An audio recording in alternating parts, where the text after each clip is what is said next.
Hey guys, what's up? We are back with some more reactions after dark, and of course we're going to be watching 33 crew members went deep sea squid hunting, turned mad, and started hunting each other. Now, this title is way too long. There's even like a period at the end. Does her titles normally have a period at the end? I don't think so, so that's kind of weird. But yeah, way too long, so that's why at the top there, the title isn't the entire thing. It's just too long to fit up there. Weirdly, even though we have like so much space, it's literally just too long. But yeah, gonna be doing this one today. Obviously, we did the kimchi killer one yesterday, which I felt like we needed more information on that one. Though that was okay. Again, I did want more info from the son, well, both sons really. But I guess there wasn't really anything to go off of there. Perhaps I did see that there's a she did videos on like a real life Squid game because that came. I guess that just came up when looking for this one, and she has like one about, I guess, this game, one about a guy who survived. I don't know if there's like a third video. I don't know if that is something I should be looking at. I don't know which video is first, if they are like a series. But maybe there'll be something I look into in the future. We have just like a plethora of options to go to, right? So we'll see. And I may or may not be doing two videos today or even like yesterday. Because if you're hearing this now and I did two videos yesterday, know that I recorded that second video today and then uploaded it yesterday, which is technically today for me because it's the 27th right now. So if you saw that second video on the 27th, it's because again this specific video is a day delayed. So yeah, I don't know. I don't know if we want to do that. Maybe we should just try the Dark Asia with Megan. I think I don't know if that's her name. I think it's Dark Asia with Megan. I think it's literally just the same thing as Rotten Mango, but just like super condensed. Like her videos are like sub 30 minutes, if not like 20 minutes. So we'll try uh, Dark Asia, maybe. But of course, if you have already seen that yesterday, you already know that I I started doing that. So let's get into it now. What could possibly happen here with this scenario? It's very Lovecraftian. I mean, this is I don't know how more Lovecraftian you can get than doing stuff with squids and then turning mad on the sea and hunting each other. That is just like straight Cthulhu. So we'll see if like there's any Cthulhu Lovecraftian nonsense in this story. Bada bing, bada boo. Peered into the void and the void stared back and all that. The deep sea liner 2682 was heading straight for the port in Shandong, China. The giant vessel measures to be about 131 feet long. It was built with the intention of withstanding all sorts of water and storms out at sea for extended periods amount of time.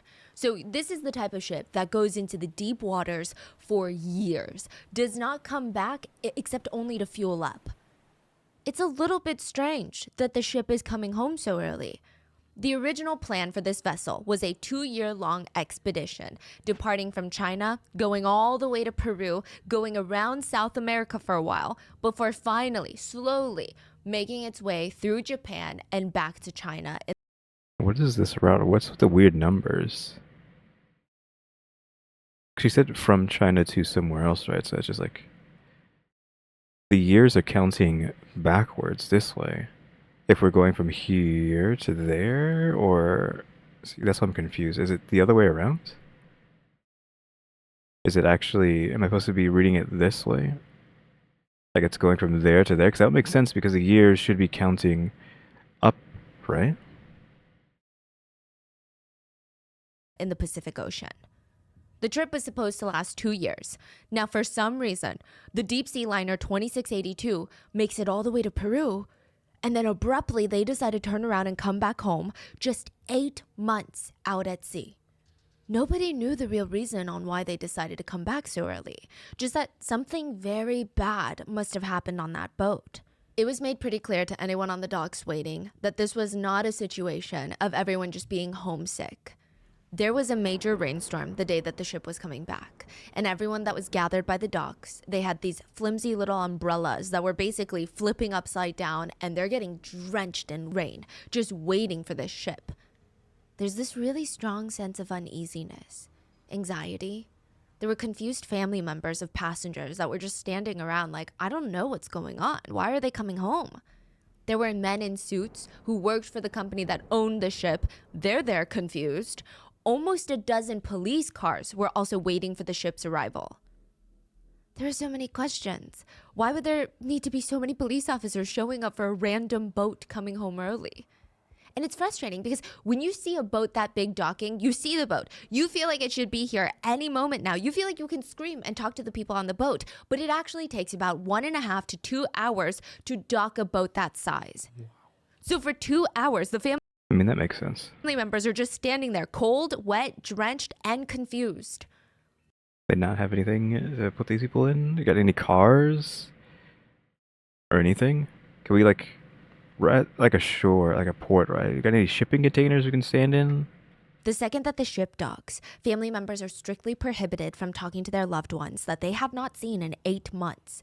The Right, because they've been taken by the Lovecraftian madness, or what? passengers of this boat, they're brought out one by one, handcuffed. Their heads are shoved into separate police cars, and they're whisked away. People waiting at the port, they're trying to ask questions like, what the hell is going on? But the police just ignore them. They get into their squad cars and they drive off. Clearly, this is not a situation of there being a technical issue with the boat or somebody falling ill. It didn't look like some sort of innocent fuel shortage problem either. Just as quickly as the police escorts the passengers away, men in full hazmat suits and goggles, the whole 9 yards, they show up. Forensic teams board the ship and spray the entire vessel with luminol. Luminol, interesting. That allows you to see blood and bodily fluids if you were not aware. She's probably going to explain that, right?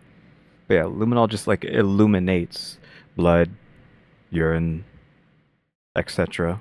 You can know the rest of it, but it's just bodily fluids is from what I know is what it's usually used for in this case. But I figured they were going to be coming in to see like what drove these people crazy, but I guess they're just looking for DNA everywhere.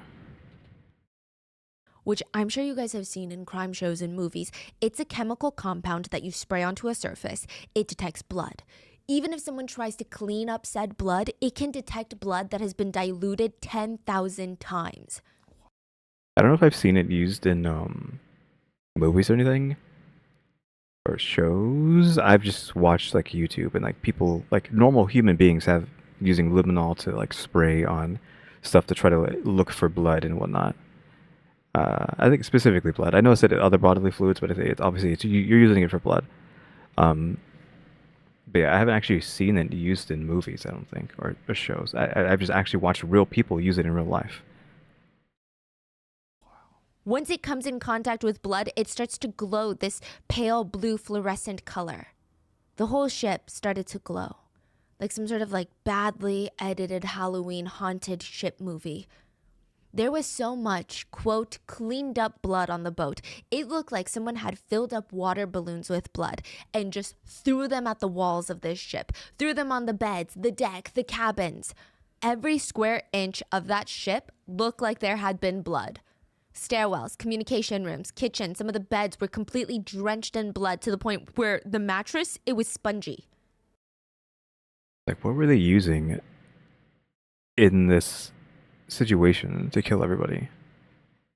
Like, did they have guns? Was it just melee? Did they have, knives? Like, I mean, obviously we're probably gonna find out, right? But it's just a weird analogy to be like, oh, it looks like water balloons everywhere. So like, what were they doing to have like splatters like that? I guess I mean just arterial spray.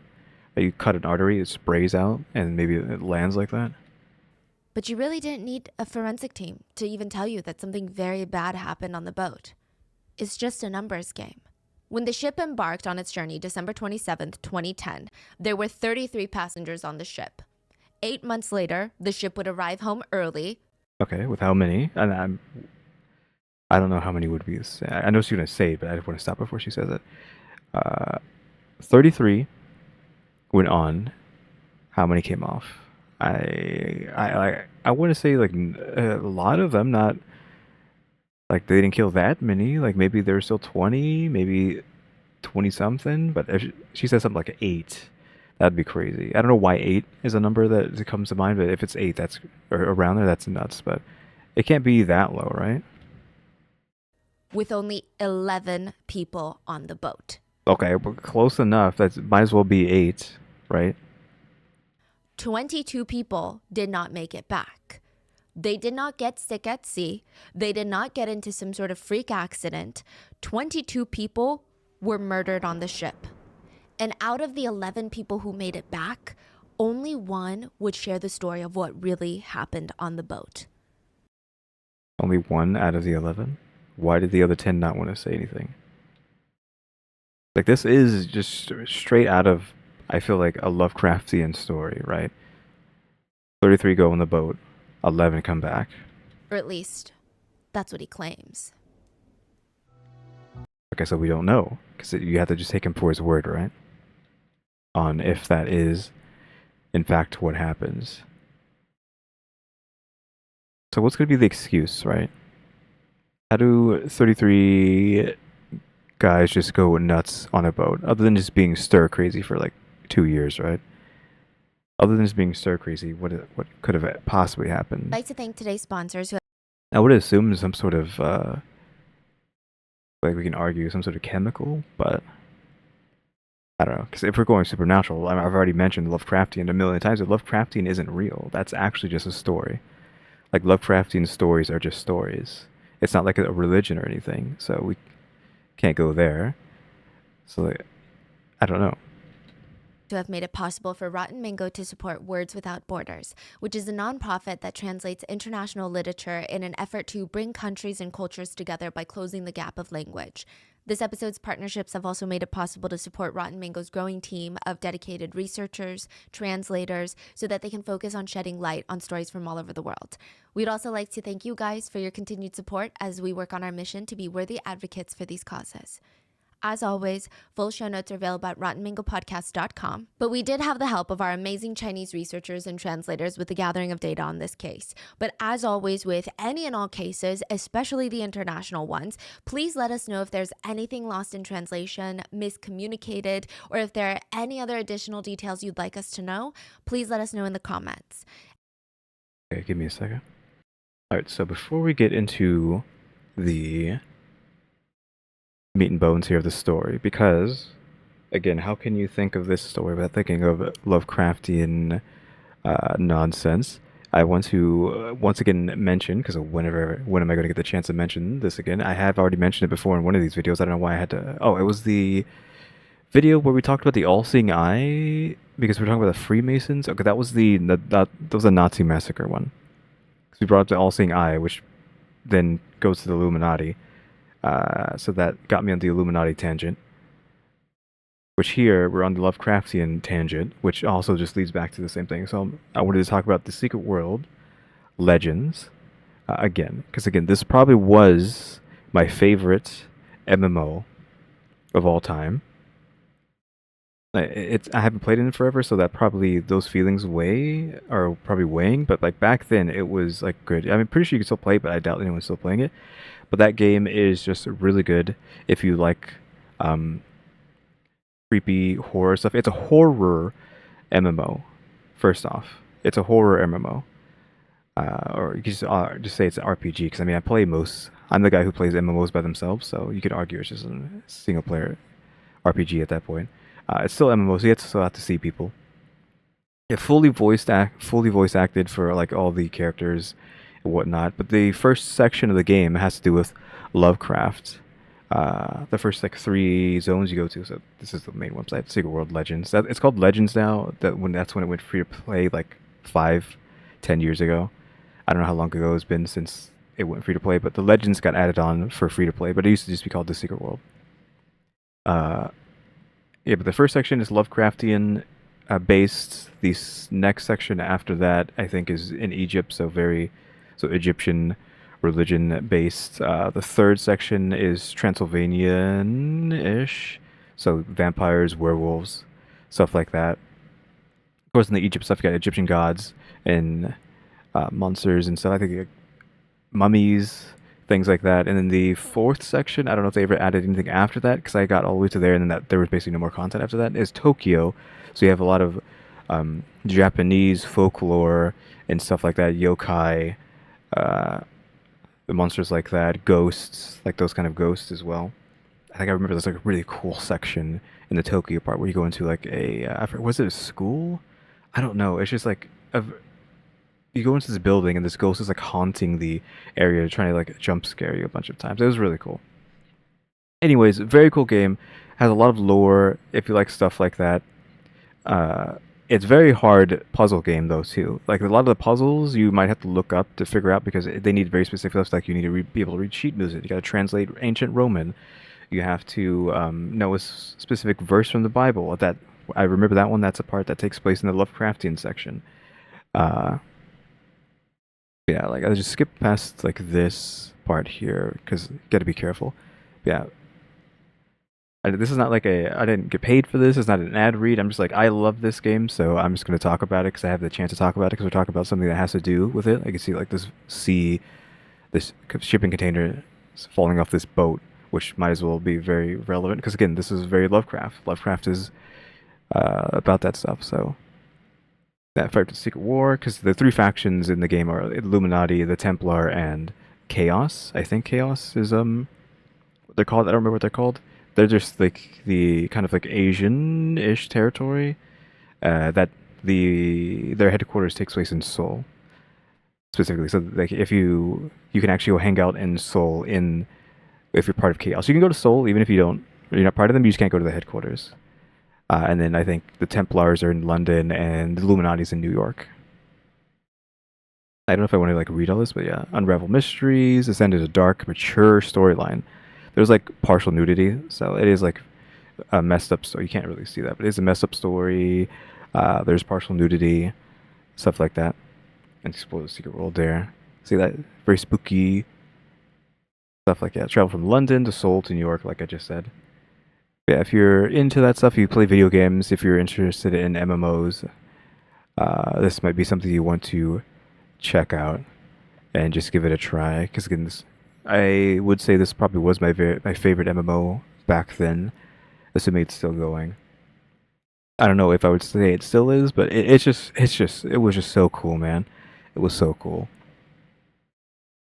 Okay, I was gonna like go ahead now, but I think I'm just gonna read this off so you can get a decent sense of it. I know it's being cut off because we're using that, but just live with that for now. So, Secret World Legends plunges players into a shadowy war against the supernatural and an adventure that crosses our world with the realms of ancient myth and legend. As players traverse the globe, unraveling complex investigations into the unknown, they'll need to uncover clues and use their own wits as much as their characters' abilities. A highly extensive and customizable arsenal of firearms, weapons, gear, and otherworldly powers will give players the strength to battle the forces of darkness as they dig deeper into these vast and mysterious lands. Players can go at it alone or enjoy the over 100 hours of story at their own pace, or team up with other players as they explore the world and unravel its mysteries. Again, phenomenal game. Again, like this, it does this more justice than I could have like given it because I don't know what to say. It's just supernatural stuff. If you like that, ancient mythology stuff as well, spooky stuff, horror stuff. Because I'm pretty sure like nobody knows about this game, but this game is a chef's kiss to people who like horror and mythology, folklore, supernatural stuff. It's just oof, oof. It's so good. Okay, now I'll drop it down. All right, sorry about the tangent there. Again, you could get mad about that. If you want to leave a dislike that I talked about that for so long, I just it. This is like the best place to insert this at because like there's no way you don't think about Lovecraftian story. Uh, like so we don't think about that when you hear what's happening at this. I mean, we're only 5 minutes in. I mean, the title alone is enough to be like, this is like straight out of a Lovecraft book, right? So, sorry about that tangent. I'll probably just put I'll actually go ahead and slice this section on YouTube. Like you can see maybe here, like like the Secret World's tangent or something. I'll have like marked on the timeline, so you could just skip this. I'm pretty sure everyone just skipped past that part.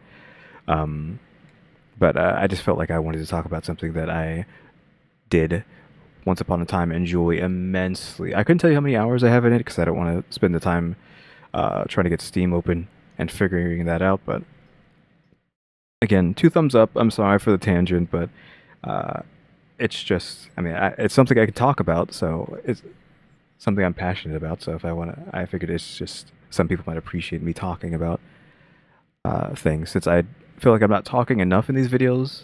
Like I try to at least get a bit of commentary in here and there, but I feel like it's still not enough. So hopefully there's some appreciation for me just talking about something that's tangentially related to this, like 1%, just because it's like a Lovecraftian, almost Lovecraftian story. That's barely being held on by a thread, like the relation between that two, but still.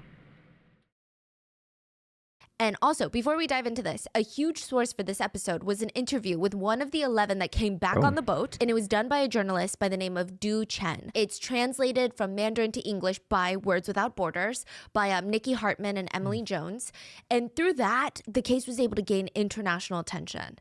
So please check out the original sources in the show notes, and with that being said, let's get into it. There are some superstitions that seamen just live by. There are the more obvious ones. Don't turn anything upside down while you're at sea. Like a... Why? I'm not familiar with that. Why? There are the more obvious ones. Don't turn anything upside down while you're at sea. Like a cup. Don't put the cup in the cabinet upside down. That means your ship is going to capsize and go upside down. Don't whistle on a boat because you're whistling up a storm. Or even Really? Whistling up a storm? the superstition of don't bring bananas on board. So this is like an old... What is the one with bananas? I wish you would explain that one. I would just assume, is there vitamin C or whatever in bananas? Like, if you bring bananas, you're gonna get scurvy or something? Because you thought ahead? Question mark. Going bananas? Like, what's the analogy there? older legend, but allegedly Well, hold on. Going bananas. They went. The men on this boat did go bananas. Is that it? Because they literally went bananas. back in the day, like in the 1700s, a lot of ships were lost at sea. When they were found later, everybody was dead and there were just rotten bananas everywhere. A lot of banana cargo ships went lost at sea. The theory being that these boats were trying to move too quickly to their destination to sell the bananas before they ripened and got rotten. So it's pretty fast considering bananas get overripe just like that. So they rushed. They hit a storm. They weren't being safe. So all of these things became things to be on the lookout for before your next cruise or before your next ship takes off. Okay, so that's the banana thing. It's just, it actually happens, it has to do with history of them crashing all the time, trying to go, or not crashing, but capsizing all the time because they're trying to rush to get these bananas to where they're supposed to go. Whistling, bananas, things that are placed upside down. But what do you do about the things that just kind of feel weird, but you can't necessarily decide whether or not they should stop the entire trip? Before the deep sea liner Lu Rongyu 2682 set sail, something very weird happened. Okay, well, 2 strange things happened. The first being that one of the crew members had to quit unexpectedly because their mom was run over by a truck and she broke her arm. And everyone was like, okay, that's a little bit weird. Maybe it's a little bit of a bad omen, but she wasn't on the boat, right? So it should be fine. The mom broke her arm? Let's roll that back just to get that clearly. Just in case anybody was curious and actually paid attention to the Secret World like segment that I have 450 hours in the Secret World Legends, and I'm pretty sure I played this off Steam as well. I think I might have played it before it got added to Steam, or maybe I played it when it started Steam. So that might not even be accurate. 450 hours is a lot of hours, and I might have even played longer than that. So upwards of 1,000 hours, or up to 1,000 hours, you could say. I don't know. Just in case anybody was interested in how much time I actually invested into the Secret World. Something very weird happened. Okay, well, two strange things happened. The first being that one of the crew members had to quit unexpectedly because their mom was run over by a truck and she broke her arm. And everyone was like, okay, that's a little bit weird. Maybe it's a little bit of a bad omen, but she wasn't on the boat, right? So it should be fine. That was the first, maybe this isn't a good sign. The second one was, the ship was still at the dock preparing for the 2-year-long journey. They're bringing in all of the necessities. The crew are getting settled in their cabins. They're doing routine checks. Most of them are actually going to be sleeping on the boat for the next few days just to get it prepped for departure. And in the middle of the night, there are these feral screams coming out of one of the crew cabins. Murder! Murder! Murder! Someone's just screaming bloody murder, literally. Before anything even happens, huh?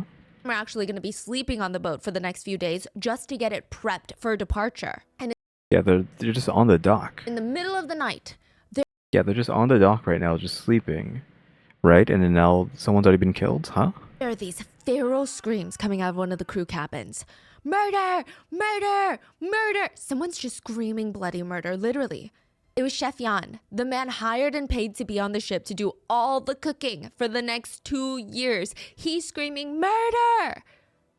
Everyone starts briefly freaking out until they realize nobody was murdered. Maybe the man's dreaming. Maybe he had a nightmare. They tell him, hey, go back to bed. Nobody's getting killed. Everyone goes back to their rooms. They start doing their own things, sleeping, playing poker, laying in bed, staring at their phones. I just changed the speed to like 125 for a second, since again I did spend so much time talking about the Secret World, so I couldn't like really get into not really get into it, but just And at 1 a.m., he starts screaming, murder! condense it. Murder! All over again. This time, the captain of the ship had enough. He drags the chef up to the deck and starts screaming at him, sit down and behave. The captain storms off, and Chef Yan just falls to the floor of the deck, and he just looks defeated. He looks embarrassed. He sits there for a solid few minutes in silence, and then out of nowhere, ever so calmly, he gets up, walks to the edge of the ship, and jumps into the water. What? The ship is still very much in the harbor. Yeah, I mean, he could be fine, but depending on how big this ship is, that's a long fall, and the water is going to do a lot of damage depending on how far he's falling off. So I'm assuming this boat's pretty big, so it's pretty tall. Nobody was sure why Chef Yan decided to jump into the water rather than just walking off the ship. But this is a very dangerous situation nonetheless. It's actually not smart to be in the water at the docks. You could be electrocuted. But other than that, the water is cold at night. The wind is strong. There's a lot of propellers in the water. I mean, no one could see him. Everyone came. Electrocuted. I feel like that's not good for the environment, question mark. Aren't you killing fish out there? Because of whatever's running electricity through the water? Out onto the deck, trying to lure Chef Yan back onto the boat, or at least back onto the docks for his own safety. But for 30 minutes, he's just swimming around the boat screaming, murder! Murder! Eventually, he's pulled out of the water by another boat and sent home. I mean, the whole thing was just so strange. I mean, at least he saved himself, question mark. So did he go? Yeah, he went home. He didn't stay on the ship. No. Some of the crew were questioning, guys, is this a bad omen of sorts? Because Chef Yan was actually pretty well known amongst seamen to be mentally solid. Like, that's the type of man that you can trust to bring out to sea for 2 years and he would be fine. Some other younger seamen, they can't handle it. They can maybe do 6 months and then they're at their breaking point. Mentally, they're exhausted, they're about to snap. Chef Yan, he could do 3 years. He's good at being out in deep water for long periods of time. So what happened? The captain's trying to calm the crew down. Well, his mom passed away a few days ago, so, his family has been going through a lot. He really wanted the job for the money, and he said he was ready to come back to work. Clearly, he wasn't. No big deal, guys. Shit happens. We'll find another chef.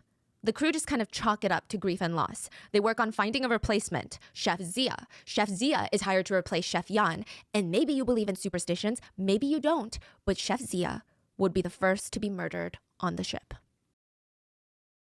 Interesting. Are we going off of some sort of premonition here? I mean, how can you not just think about supernatural stuff when thinking about this story?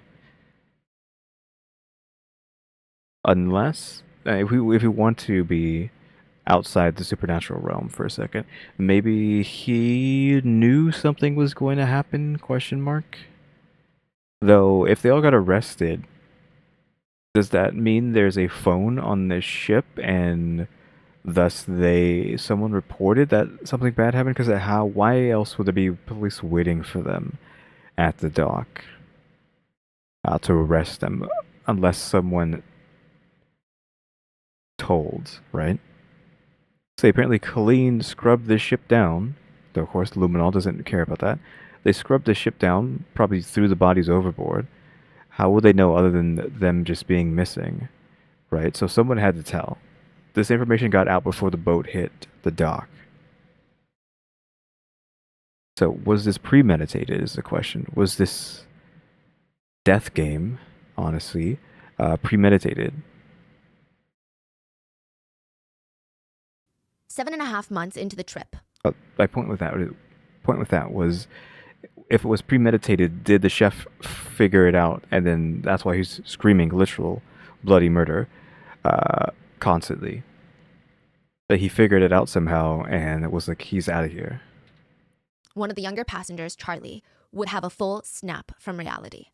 He had been begging the other shipmates for this moment. He'd been asking all the passengers, when is it my turn? Literally asking to see if he could be a part of this. And it just felt good to finally be accepted after 7.5 months. He leaned down and he touched this oozy, sticky surface. So he dipped 2 fingers into the liquid. He brought it up to his face and he hesitantly swiped it on his cheeks. It was a red streak. He started smiling because it felt good. So he bent down and he just starts erratically wiping his hands into the liquid and then frantically smearing it all over his face. And he screamed, "I've been bloodied!" His face was bright red. He was smearing the blood of his first human kill on the ship. Okay, so we have some sort of... It seems like we have some sort of ritual happening here. If this guy's eager for that. Like, maybe the term death game was in fact correct. Like this is some sort of game. And to him, it felt so good. Mr. Du, the young journalist, he heard about the very suspicious ship that turned all the passengers crazy to the point where they started hunting each other on the ship. I just turned the speed back down to normal. I mean, it's more like the premise of a horror movie. It's like Hunger Games on a boat than a real life story. Okay, so death game is in fact correct. Mr. Du, he can't forget about this case once he hears about it. He thought about it nonstop. It's taking up all of his brain space. It just didn't make sense. Was it collective insanity? Mass psychosis? Like, there have been cases of shared psychotic disorders where 2 or more people in very close relationships, they share a specific delusion together. The inducer, the primary person with the psychotic disorder, influences another person to feel those delusional beliefs.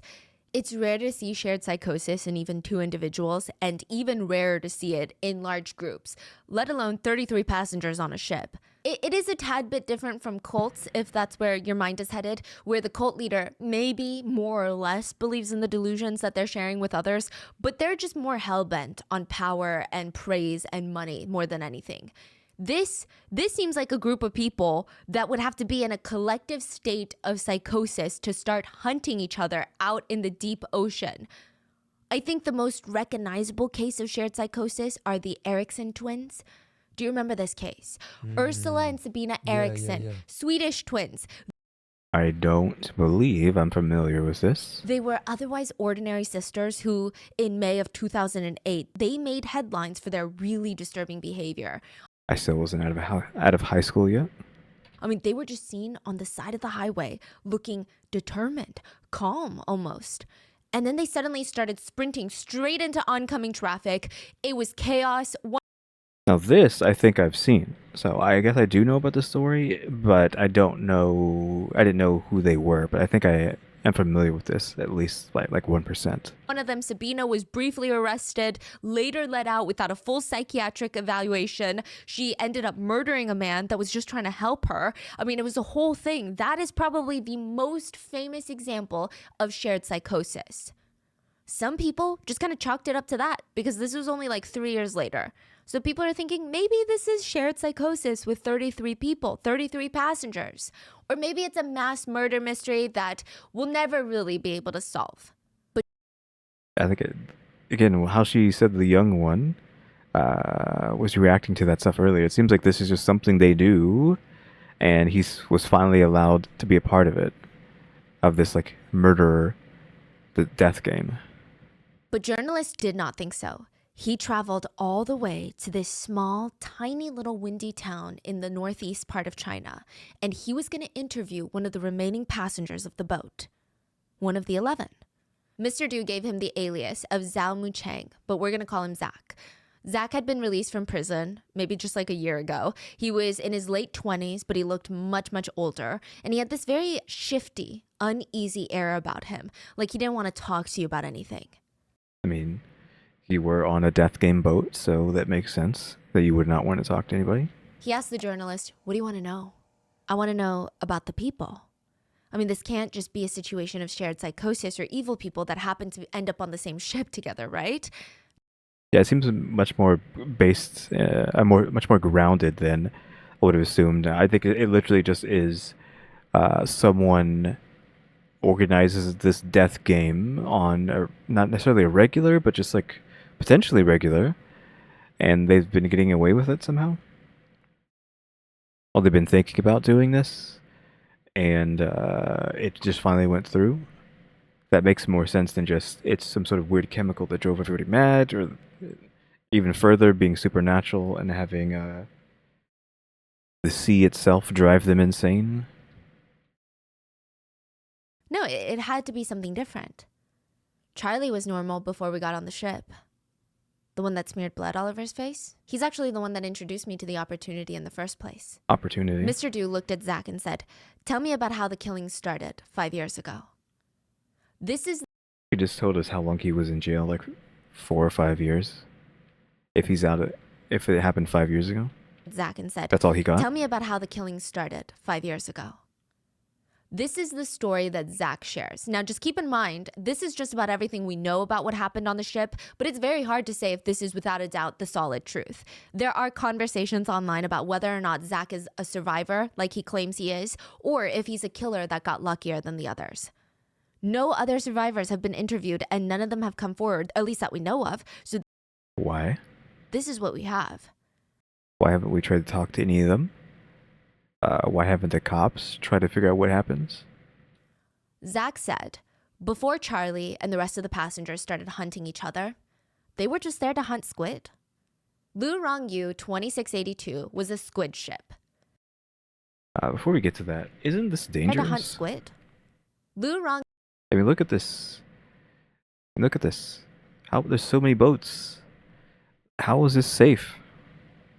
It almost doesn't feel like real because some of these these are big boats. Like they look small, but these are pretty big. Like this is like pretty small, right? But there's so many large boats in this area. Like how are none of them going to end up crashing with each other? I feel like there has to be some accidents happening in this area. Rongyu 2682 was a squid ship. And I guess I never gave it much thought on how squid was caught. If you made me answer it a few weeks ago, I probably would have made a guess of, I don't know, boats go out into the sea, send down some nets and catch squid, right? Mm-hmm. Squid fishing feels more like Squid Games. There's human trafficking, forced labor, runaway boats, and people thrown into the ocean, beaten, abused, injured, thrown overboard to their death to catch squid for a profit. It's actually basically a cartel. It's the squid cartel. It's terrifying. These squid fleets, boats. I wasn't thinking we were going to go that route, but that is, in fact, crazy. Are sent out into the deep waters of the Pacific Ocean to catch squid. They will usually stay out there for a year or two. Every single day, every single person on that boat wakes up and their sole existence is catching squid, cutting squid, freezing squid, taking a brief nap, and then catching squid, cutting squid, freezing squid. Most of the squid population, the colonies, they thrive in South America water. Now, most of the squid catching companies are Chinese. They're not South American companies. So the journey alone from China to the coast of South America, where most of the squid fishing is done, even that journey is rough. It takes 2 months. 2 months to get there. And it is not a smooth sailing experience. Like, this water is not known to be nice, kind, and forgiving. Then once you get into the open waters, you are just in the middle of the ocean for 1 to 2 years. There are storms that you have to weather. You can't see land in the horizon. You are that far into the ocean. You don't see an island even with binoculars. There's no light pollution. It's pitch black outside at night. And that's when the fishing starts. At night, the fishermen wake up, head to the deck that's covered in squid ink. No Catching squid at night, that makes sense. I think I played Dredge on this channel, which if you're not familiar with what Dredge is, it is a Lovecraftian fishing horror game. Where exactly how it sounds. You're on a boat, you go out and get fish, you sell the fish for money, but sometimes those fish ain't right, and sometimes you gotta run from monstrosities. You gotta kick the engines off and like run away from them. Dredge, good game. Go play that or watch someone play that.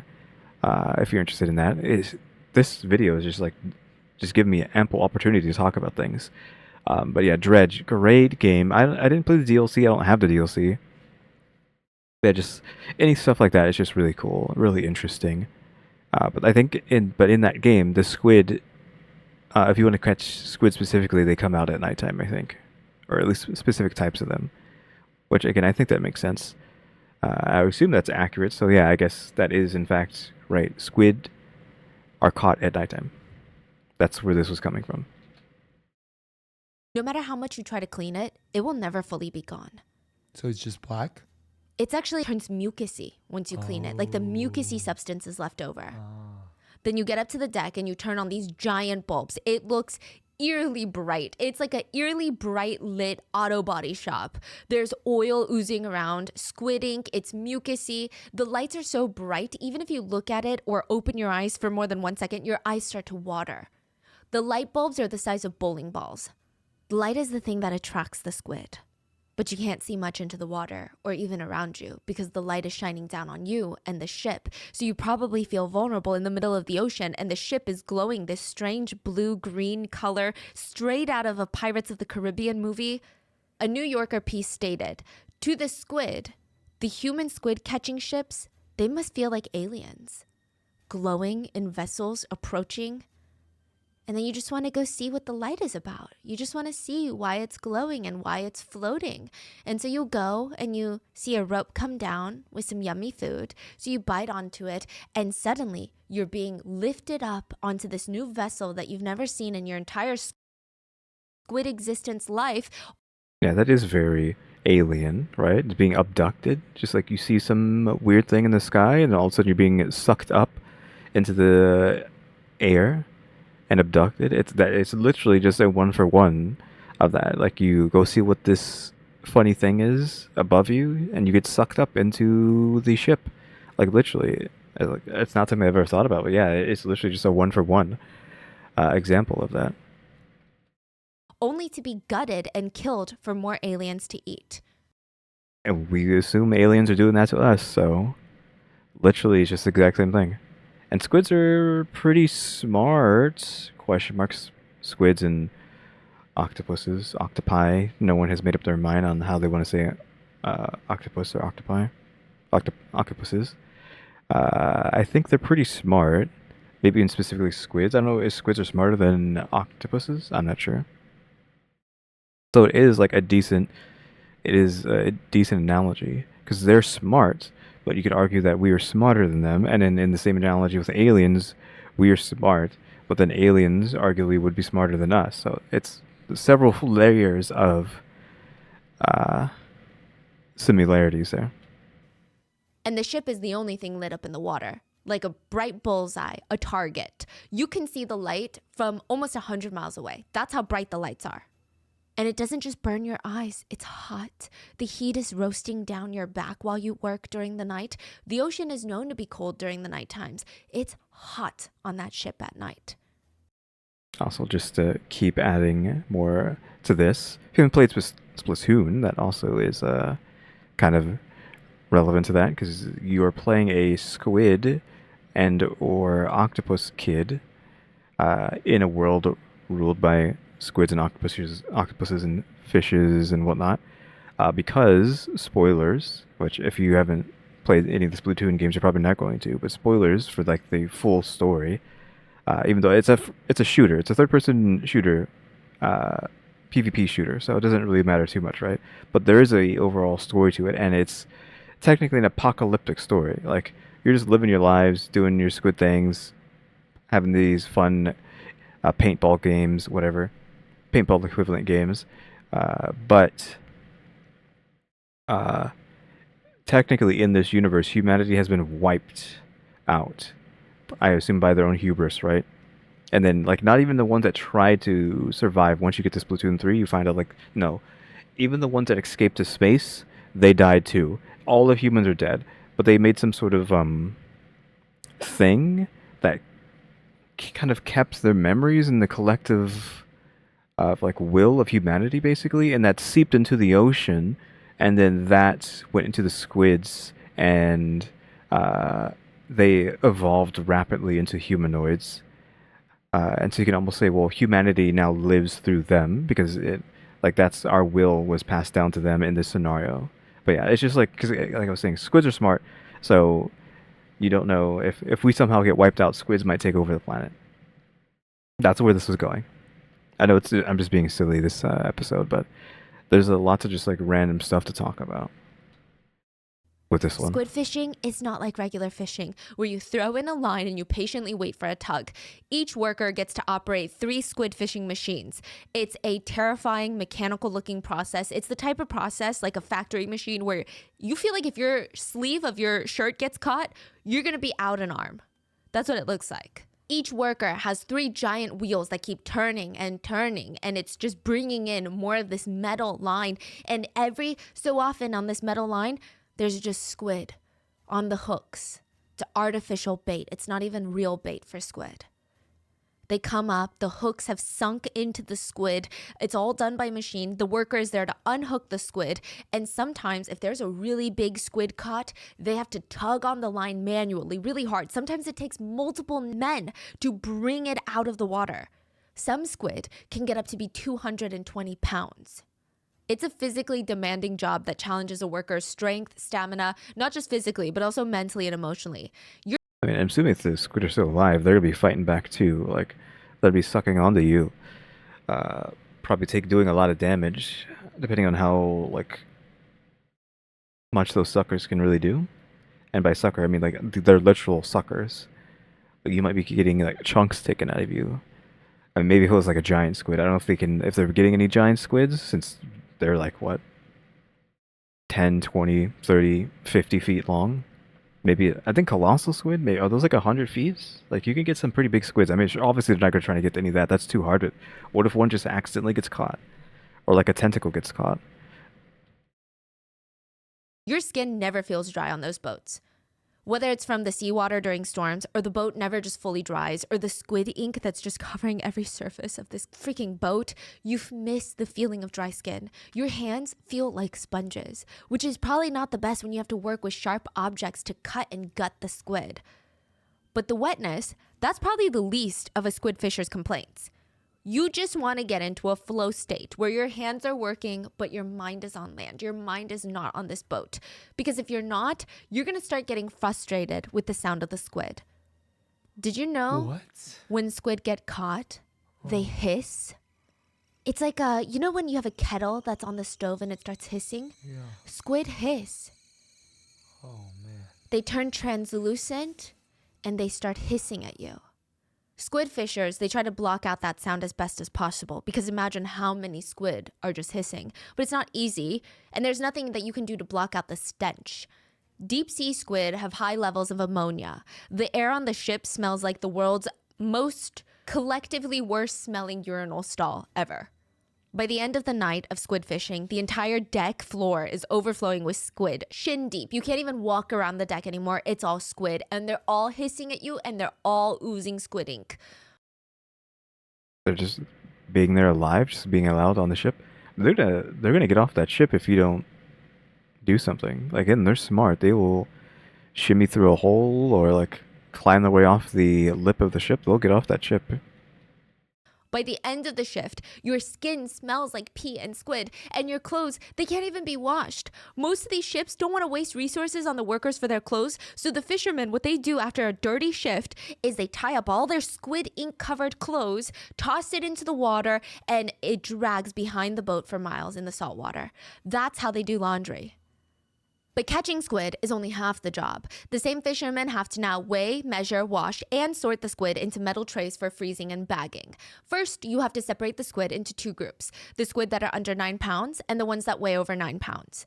The ones below 9 pounds have to be cleaned and placed onto trays ready to be frozen, while the big squid, they have to be cut and separated into fins, trunks, heads. Then at the end of the workday, each worker has to bring around 50 trays of squid down into this massive freezer on the ship. Each tray is said to weigh about 33 pounds, so you have to go up and down this cramped stairwell 50 times with these trays. Every couple of weeks, a secondary boat will pull up to the main squid ship and take the frozen squid so that your freezer is empty for more squid. And if the squid cartel, the squid company, doesn't think that you've caught enough squid in the allotted amount of time, you will be hearing about it and you'll likely pay for it. And then once the workers are done with that, they have to sweep the deck, clean the cabin, scrub toilets, mop showers. They do this 16 hours a day, 6 days a week for 2 years straight. But that's when there's a moderate amount of squid. If the vessel predicts or feels that there's a massive squid colony moving through the area, fishermen are forced to work 3 days straight, only getting in about 1 hour naps a day. If you decide halfway through, guys, never mind. I don't want to do this anymore. Forget the money. You don't even have to pay me for the past 6 weeks. Just take. I mean, you're stuck on the ship. Like, there's nowhere to go. You're just stuck there. I wouldn't be surprised if she's about to say they'll just throw you overboard and you can just go die. Take me home. There's no way I can do this for another 1.5 years of my life. They're not going to take you home. There are a lot of alarming reports that people have been shackled, beaten, and starved, forced into submission to keep fishing for squid. Even if you're not trying to quit or go home, if you... Okay, so they're just trying to keep you around. I mean, it makes more sense than to just throw you overboard and kill you, because they need the hands. Like, if you don't do it, they're not going to make quota, and if they don't make quota, they're going to get in trouble. So they have to do anything they can to possibly get you to keep working, rather than, again, trying to kill you. But apparently, this boat was just like, nah, we're having a death game on this boat right now. If you make a mistake or you're too slow at catching squid, you'll likely get beat. Some fishermen get injured on the job. Weaker men, they start going crazy just from not seeing the land for 2 years. Some fishermen die from low vitamin levels. Apparently, they get swollen like melons before they pass. Their eye whites turn yellow. They're exhausted, overworked, barely seeing the sun. Are we talking about scurvy? And they're not The heck? That was weird. eating well. Eye whites turn yellow. They're exhausted, overworked, barely seeing the sun. They're not eating well. Why? Because by month 4, most vegetables and fruit have run out on the ship. Not that the workers were wined and dined to begin with. And if you're not injured and dying, you're watching everyone around you injured and dying in these brutal conditions. And the only stress reliever that you can somewhat afford on this boat, because you're basically cut off from the rest of the world. You can't contact your family or the outside world. Whatever you brought on that ship with you is all you have. You brought 3 books, you better reread those 3 books. A lot of crew members will just chain smoke as a stress reliever. But there's no gas stations out at sea. If you run out of cigarettes that you brought in the past 2 years, you have no more cigarettes. Yeah, I feel like it's kind of like you're not, like, that's not smart. Like, just chain smoking for like what, a day, and then now, oops, you're out of cigarettes now. I mean, you shouldn't be smoking to begin with, right? But still, like, if you're going to do it, you probably need to space that stuff out. Unless you purchase them from the ship, from the company. They have like a little convenience store. The company will sell the workers cigarettes at maybe 20 times the price that they would be on land. A lot of workers, if they're not careful, they can smoke away all the money that they earn in 2 years. The idea that that's even possible, is kind of insane. Or maybe you just need to relax. If you miss 1 day of work, you will get beaten and they get 2 days of pay taken off.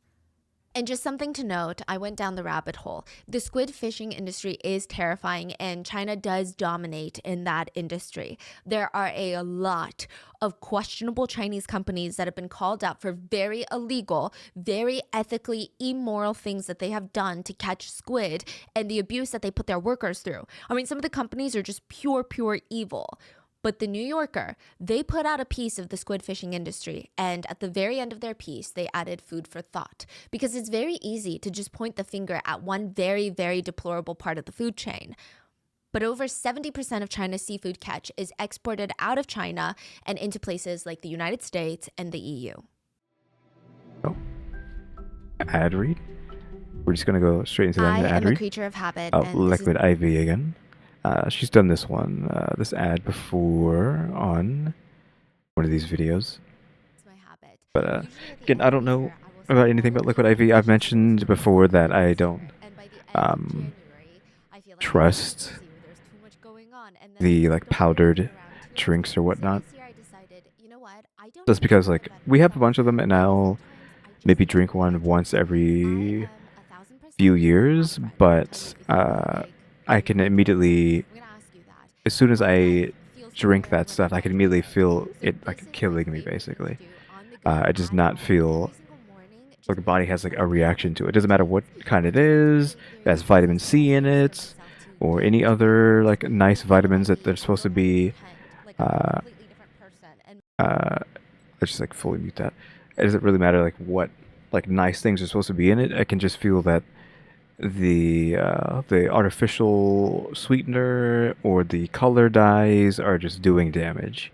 So yeah, I don't really trust these kinds of things. Not that Liquid IV is like bad or anything. I have no clue. I haven't tried it. It's just I'm completely on the train of thought that artificial sweeteners, artificial dyes, probably just dyes in general, are just like not good for you. They are killing you. I'm on that boat. No pun intended, because I know we are talking about boat stuff, but like I am on that boat of that stuff is just not healthy. On like a much more a much more higher level than just, oh, this food is not that healthy for me. This not no, it's like even a higher level than just it being unhealthy. It is literally poison. But maybe it's not. I don't know. I just know when I have that kind of stuff, it just instantly is like I've eaten poison. I've drank poison. She's really going on about the Liquid IV. I didn't think it would be going on for that long. and usually my throat feels a little bit There was something dry else I wanted to talk or about my too, but mouth yeah, I've already just talked doesn't about get that the stuff hydration. I get a before. little itch at the back of my Pretty sure the throat, same. and I just had a few Uh, sips of this. It is so I mentioned this refreshing. last time But she it talked took me about Liquid over 2 IV. hours. I never film a pod without some Liquid IV in my water. If you have Yeah, a job where you have to sit through long I'm meetings, just drinking water every day. Mentioned that in one of these videos recently. The thing I'm drinking every day is water. Period. Like that's it, just water. For like 10 years, maybe even longer than that. Well, it should be more than 10 years now. So more than a decade, I've only been drinking water every single day for almost 365 days a year. Right? Like I said, like maybe 5 days, maybe like hard maybe 5 days out of the year, I'll have like a soda or something. Uh, Otherwise, it's like water all day, every day, and that's it. So that's what I'm on. I'm just drinking water, and it's okay. Like I feel like if you get too attached to, come on, pause. Get too attached to drinking stuff with caffeine and sugars or whatever, your body ends up requiring that stuff. Like because I've never really gotten into coffee.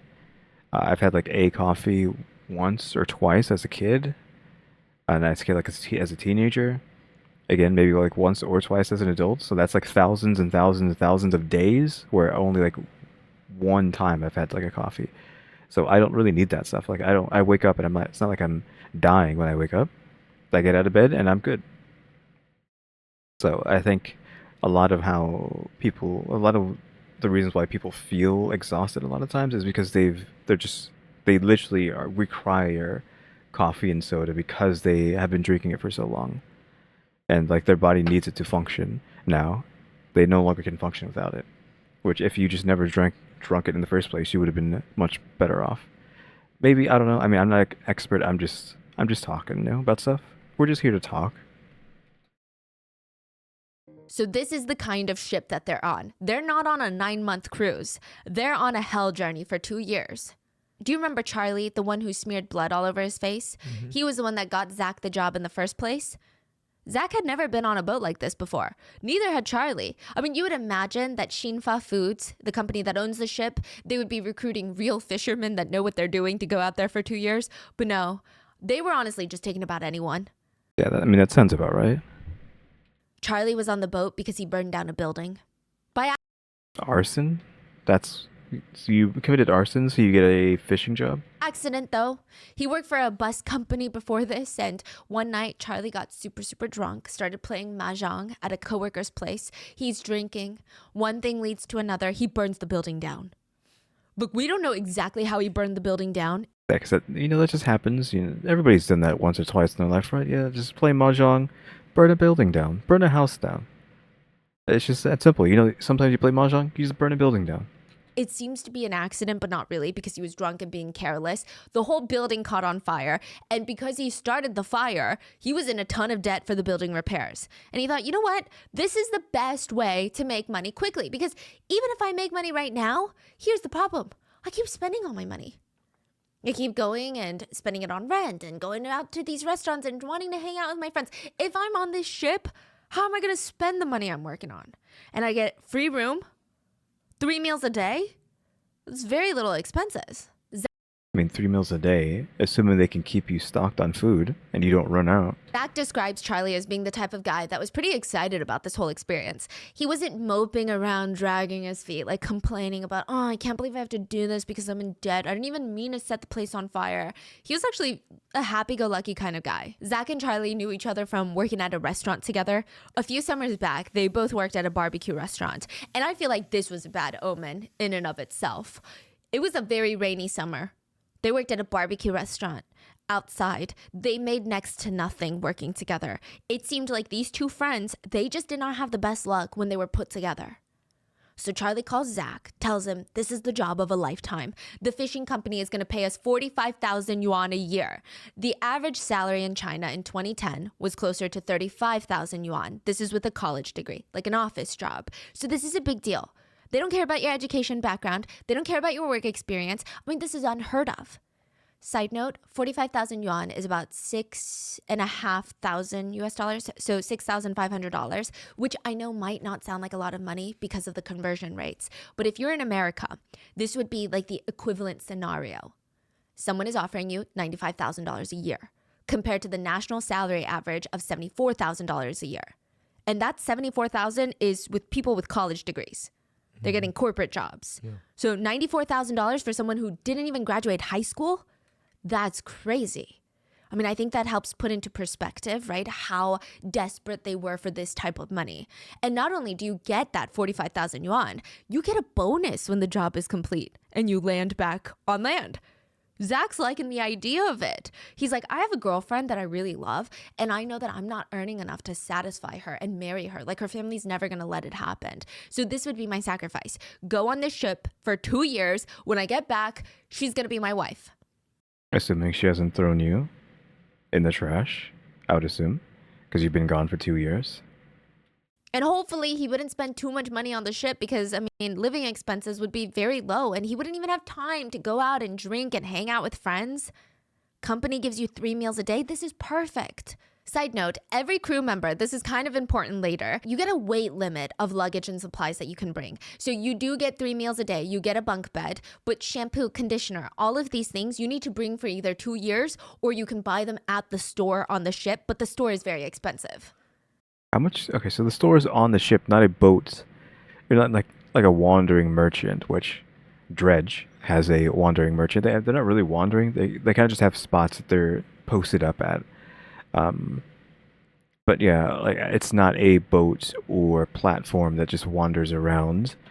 Not wanders around. That doesn't. That drives up to your boat and then sells you stuff and then leaves every so often. It's like there's literally a store on the boat that just somehow is stockpiled, which it almost kind of feels like, why wouldn't the crew, if this place is such a cutthroat scenario, I guess, why wouldn't they just all team up and, raid the store on the ship? Question mark. I feel like that's something that would happen, right? It's like, why would I pay when we can just overthrow the store? What is the store going to do? I guess it depends on how many people are at the store. That's just their job, just to sit there and protect it. But still, I'd assume there's more people on the boat that are fishing than there is people guarding this store. And it seems like they're all just killing and throwing each other overboard on a regular basis for however long this has been a thing. So I don't feel like it's out of the wheelhouse that they would like try to kill the store owner, the guards that protect the store, and then just take all the loot for themselves. But I guess obviously that's not what should be happening. People should be more civilized, right? So you don't expect anyone to really do that. You expect people to be civilized, but we're talking about 33 people who death gamed each other. So It's kind of giving like real life Squid Game. almost. Yes, like you have to weigh all of your stuff, and then Yeah. it's just really bizarre. Some people would use it to bring beer. Some people would use that weight to bring cigarettes, water bottles, soft drinks, instant noodles. Again, you can technically buy all of these on the ship, but it's going to be very, very expensive. On the boat, a carton of cigarettes costs about 26 US dollars. a carton or a pack. I feel like in the 90s/early 2000s, a carton of cigarettes was in fact 20 something dollars. So this is like a steal. Back at home, Whoa. yeah, cheap cigarettes in China can go for as low as a few dollars for a full carton. Like she's saying carton. A carton is like a box. Am I like crazy? Hold on. Yeah, I'm so confused with what's being said here. So $25. Again, that is like 90s/early 2000s because my mom was question mark. I don't know if she still smokes. Was a smoker, a heavy, heavy, heavy smoker. So I know a lot about cigarettes as a kid. And I swear, a carton of cigarettes, a box that's full of cigarettes was 20 odd dollars. I looked it up. Apparently, a carton of cigarettes is 50 something dollars right now. And they're saying it's only 20 something on this ship. I think they're referring to a pack of cigarettes. A pack of cigarettes is a few dollars. Not a carton. I think they've just gotten that word confused. Okay, because a carton of cigarettes is a box of packs, and that usually is an arm and a leg. Because again, you shouldn't be buying cigarettes. But yeah, like packs used to be a couple bucks in the past, and a carton was like $20. I'm going to assume that what she means is a pack of cigarettes is $20+. The markup is unhinged. Some of the workers had plans to make even more money, though, because they took out a loan. There was a guy named Lou who did this. He took out a loan, bought a ton of cigarettes, enough to stack them up from the bottom bunk to the ceiling, and the plan was to sell them later to the other workers for half the markup of the ship. So instead of $25 a carton, he was going to sell them for $15 a carton. Pack. And I'm assuming that this is not going to go well because the shop/Squid cartel are going to overboard him or kill him, beat him up, something, steal all his cigarettes. As for inventory, I don't know. He would still be making like $12 a carton profit. They would never get to do that, though, because 22 people would be murdered. December 27th, 2010, the first day on open water, everyone is gagging, hurling breakfast, lunch, and dinner over the side of the boat. I mean, just looking at the cup noodles that they stockpiled in their rooms, they want to gag, they want to throw up. Because the fishing company just wanted to recruit anyone that they could get. Most of the men on the boat had never been on a boat. The seasickness was something I was like, are we talking about seasickness? But yeah, they're seasick. that they could not handle. They would rush to the toilets. They would rush up to the deck to just throw up. They would come back looking frail, gray, green, and their hands would just be on their temples trying to massage the nausea away. This is very interesting. But the minute that you can't see land anymore, a lot of people report feeling uneasy, and it makes them feel even more seasick. It's just interesting. They say that they feel a little bit lost, like there's a lump of anxiety in their stomach when they can't see land. So they're dealing with that. They're regurgitating every solid food that they've consumed in the past 48 hours. And side note about this is very shady, but a lot of the guys that were on the boat, there were 33 people on the boat, all men. Very fascinating to note. Most of them don't even have a marine license, which means that they're not legally allowed to fish at sea, and they're considered illegal laborers. The company said, it's fine. We do this all the time. Everything will be fine. I don't know what part of that she was like interesting, that they were just all men. I feel like that's just normal, right? Just these like dirty, disgusting, horrible jobs is just something that guys are more inclined to do. Just typically, I don't think that's anything crazy to say. So I don't know if she meant that or she just meant the fact that they don't have any licenses. Which, yeah, I mean, we already know that the Squid quote unquote mafia is or cartel is just gonna use anybody they want. They don't care about the rules, right? They don't have to follow the rules. They're not gonna get in trouble. Nobody ever gets in trouble. They just have to smuggle you onto the main ship. Again, like we heard earlier, the one guy that actually gave us a story, he only served 4 or 5 years in jail. So on the main ship, only the crew with certificates and licenses were allowed to be on board. Customs and immigration would let them through, do a check of the boat, and then 10 minutes later, a little speedboat would pull up with all of the other workers, all 18 of them, that did not have their licenses. How'd they get on? They just like throw down a little rope. Oh, Everyone knew that this was illegal. it just happens. Yeah, it just happens. The company told the men, well, if we don't do it this way and you have to get your license, then that's money out of our pocket, which means less money for you because, you know, we got to make our profits too. So that doesn't make sense. Do you want more money in your pocket or do you want a marine license? The workers were like, I want more money in my pocket. The seasickness would last for about 16 days. From there, it was smooth sailing. The first 2 months of this trip, it was like a cruise more than anything. Everyone's getting over the seasickness. You wake up, walk up to the deck. You don't have work to do. The squid aren't there. You're just moving. You're trying to get to South America. You see open water for as far as you can see. And it's this incredible feeling of almost like you're conquering something. You just feel free. Then you'd chit-chat with some of the other crew, play chess, read books, but the best was gambling. As long as they had a deck of cards, poker every day, all day. The ship was like a mini casino, and everyone would slowly let their guards down, and they're getting to know each other. There's like just a real oddball mixture of guys there. You had seamen who had done 3 years out at sea, no problem before. Some of them had gone deep sea fishing in Africa, tons of experience. Side note, one of the guys that had gone deep sea fishing in Africa, his wife really did not want him to go on this trip because on the way back home last time, they encountered pirates. It was terrifying. Yeah, but that's also something you have to be worried about when you're doing this is the pirates trying to take all your stuff. I don't know if anyone's seen like that picture of like people getting prepped for pirates, and it's like they're just covering the entire ship in barbed wire, like head to toe. I'm guessing they just all walk backwards into the ship whilst placing barbed wire all over the place. So yeah, you just get inside, barbed wire the entire place. So they try to raid you. It's like, how are they going to get in other than like struggling to cut through all the barbed wire all over the place, which I mean, it lives in a sitting ducks, right? You can just, if you have any weaponry on the ship, you can fire back at them as they're trying to get on. I feel like it's just probably just is not worth it, right? If you're a pirate and you see a ship covered head to toe in barbed wire, like, is it really worth your time? I guess unless they sink the ship, that's also, I don't know if we're still doing that.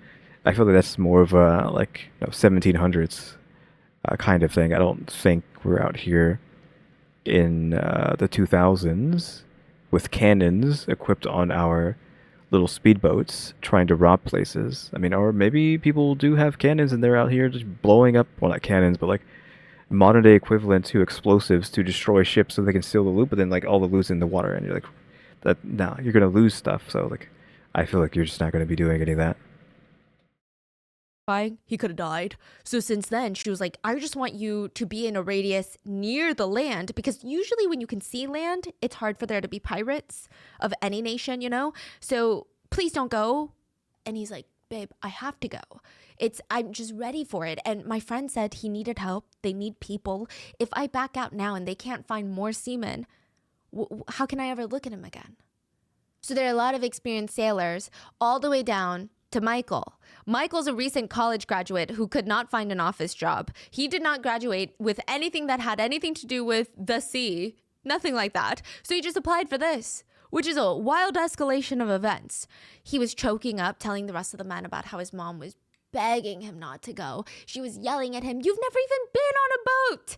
You have zero experience. You've never even hung bait on a fishing line.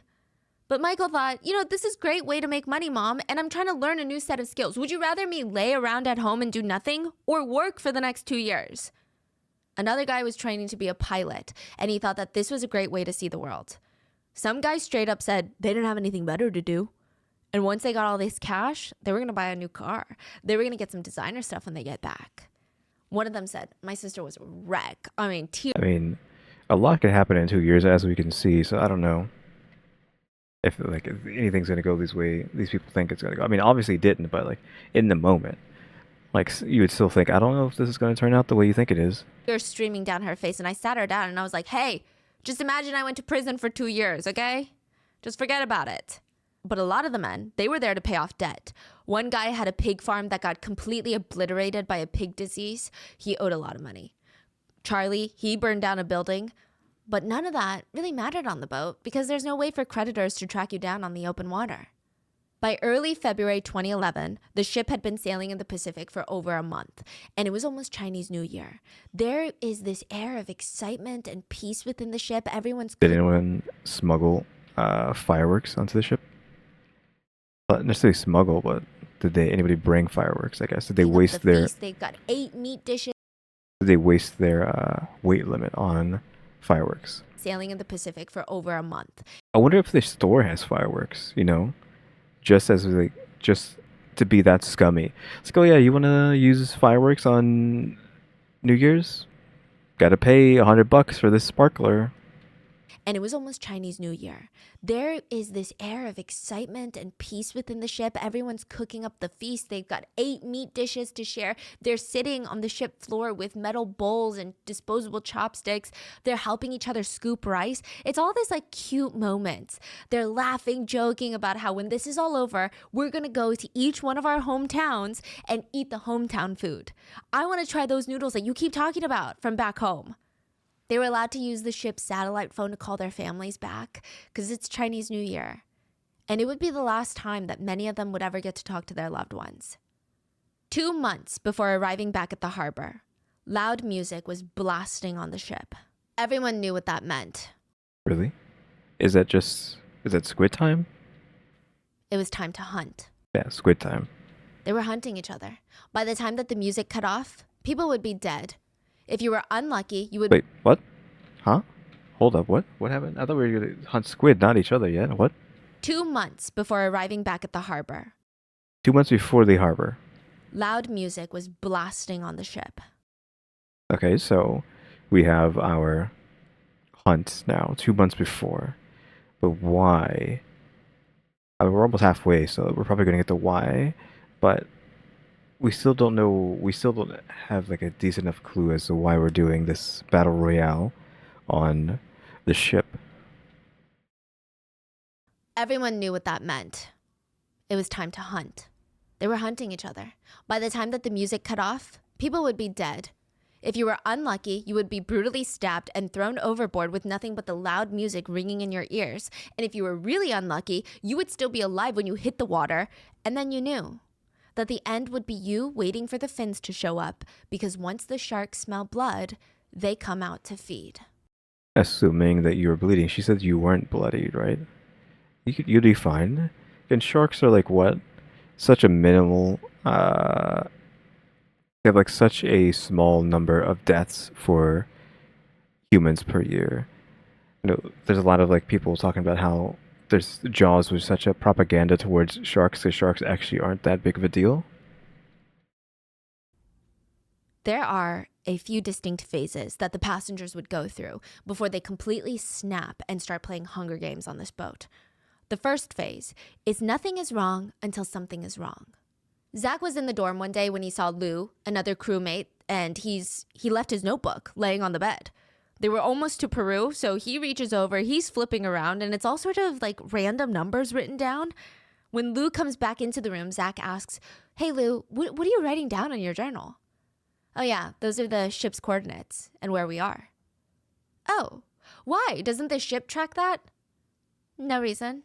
I just thought it'd be kind of fun." Zach kind of waited for Lou to explain further about this whole coordinate situation because it's just a little bit weird.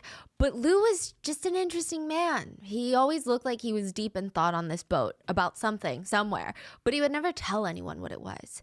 Which is fascinating because by like month 2, everyone is telling everybody their deepest, darkest thoughts and secrets because you don't have anyone else to talk to. All people knew about Lu was that his parents were poor farmers and he had to make money to marry his girlfriend. I'm guessing this is Lu. He was also kind of We've scrawny. seen this. We've seen that face before. You would never really look at this man and think, this guy is strong, this guy is muscular. But he was. When it came time to unload all the squid and carry the giant metal trays down into the freezer, those things, like I said, they weigh 33 pounds. And because of the size of the tray, it's just really very difficult to balance and carry it down. Lu would offer to do it for Zach because Zach was short and pretty weak, which is crazy considering this is not an easy task and Lu's not going to get paid for Zach's portion of the work. Why would he do that? It's bizarre. Zach said he was thankful, but at the same time, Lu was so fascinating. Lu liked to look out for people on the ship, but at the same time, he also liked to look down on everyone around him. Okay, before we get into this, I had a thought. Now, Lu might just be buttering everybody up. That's not the thought, though. But he might be buttering everybody up. He's being nice to them because he knows something, and that knowing is that the best case scenario for the cartel, which we keep referring to them as now, the Squid cartel, is less people to pay. So, is it in their best interest, whatever company who hires these people, that they tell them like at this very, I guess, 2 months before you land, y'all better start thinning the numbers, otherwise nobody gets any money or something. I don't know. It's just the Squid cartel is setting this up, being like, those numbers better be low when y'all get back, right? And that just basically means battle royale on the ship, death game on the ship. Y'all need to start killing each other until there's only a few left. And it might just be something that's part of this company's MO, right? That they just send these ships out knowing well that after a certain amount of time, they better start killing each other or they're not going to get any money or something. Some sort of threat. I don't know what it would be. It just makes sense for if there's some sort of mastermind behind all this, it's the company forcing them to thin their numbers. Like, you need this many people to do their work, but now we're not paying all of y'all, so you better kill each other. So I feel like Lu knows this. Maybe he's even survived one of these death games before and is like, okay, I know what's going to happen, so let me just be nice to everybody and do all this work, whatever, because I know what's coming. And if I'm being friendly to people, that will make them hesitate to try to kill me, right? Because you're being nice to them and like, they don't want to kill you because you've done so much for them. You're just so nice, yada yada yada. Also, they won't suspect that you will backstab them as well. So that's kind of where I'm at right now with what could be happening here. So it's nice, but it's also kind of mean. He just seemed full of himself, but in a quiet, I don't even want to talk to you because I don't think you're worth it. I don't think I should waste my breath on you. That's the type of guy he was. But what could you say? He's the Squid King on the boat. There was 1 month where he caught 7 tons of squid, which is about 14,000 pounds. That's about the weight of an elephant in squid. Or imagine 2.5 SUVs parked in front of you, but instead of SUVs, it's just giant piles of squid. In a single month. He wasn't even an experienced fisherman, but he knew how to catch squid. And he made it a point to help everyone around him. Like, there was this sense of teamwork with him around. It was really tough. It was really bad. But everybody was there for the same reason. And it just felt nice to be working towards something. Yeah, again, if he's in on it, and he possibly even survived one of these things before, he knows, first off, he doesn't want to get them deducted. So he needs to make sure, he's just making sure that they get all the squid they can constantly so they don't get in trouble, get their money docked. Until 2 of the workers got sick. It was pretty bad. They couldn't even get up from their beds. There was no doctor on board, limited medications. I mean, nobody knew what was wrong with them. And even then, they were in some really unsanitary conditions. So it's even harder for their immune systems to work overtime to help them recover. One of the guys that fell sick was Lu's best friend, Little Minion. He was the youngest on the entire ship, 19-year-old Jin. He was so sick, he was laying in bed asking Lu, can you call the company?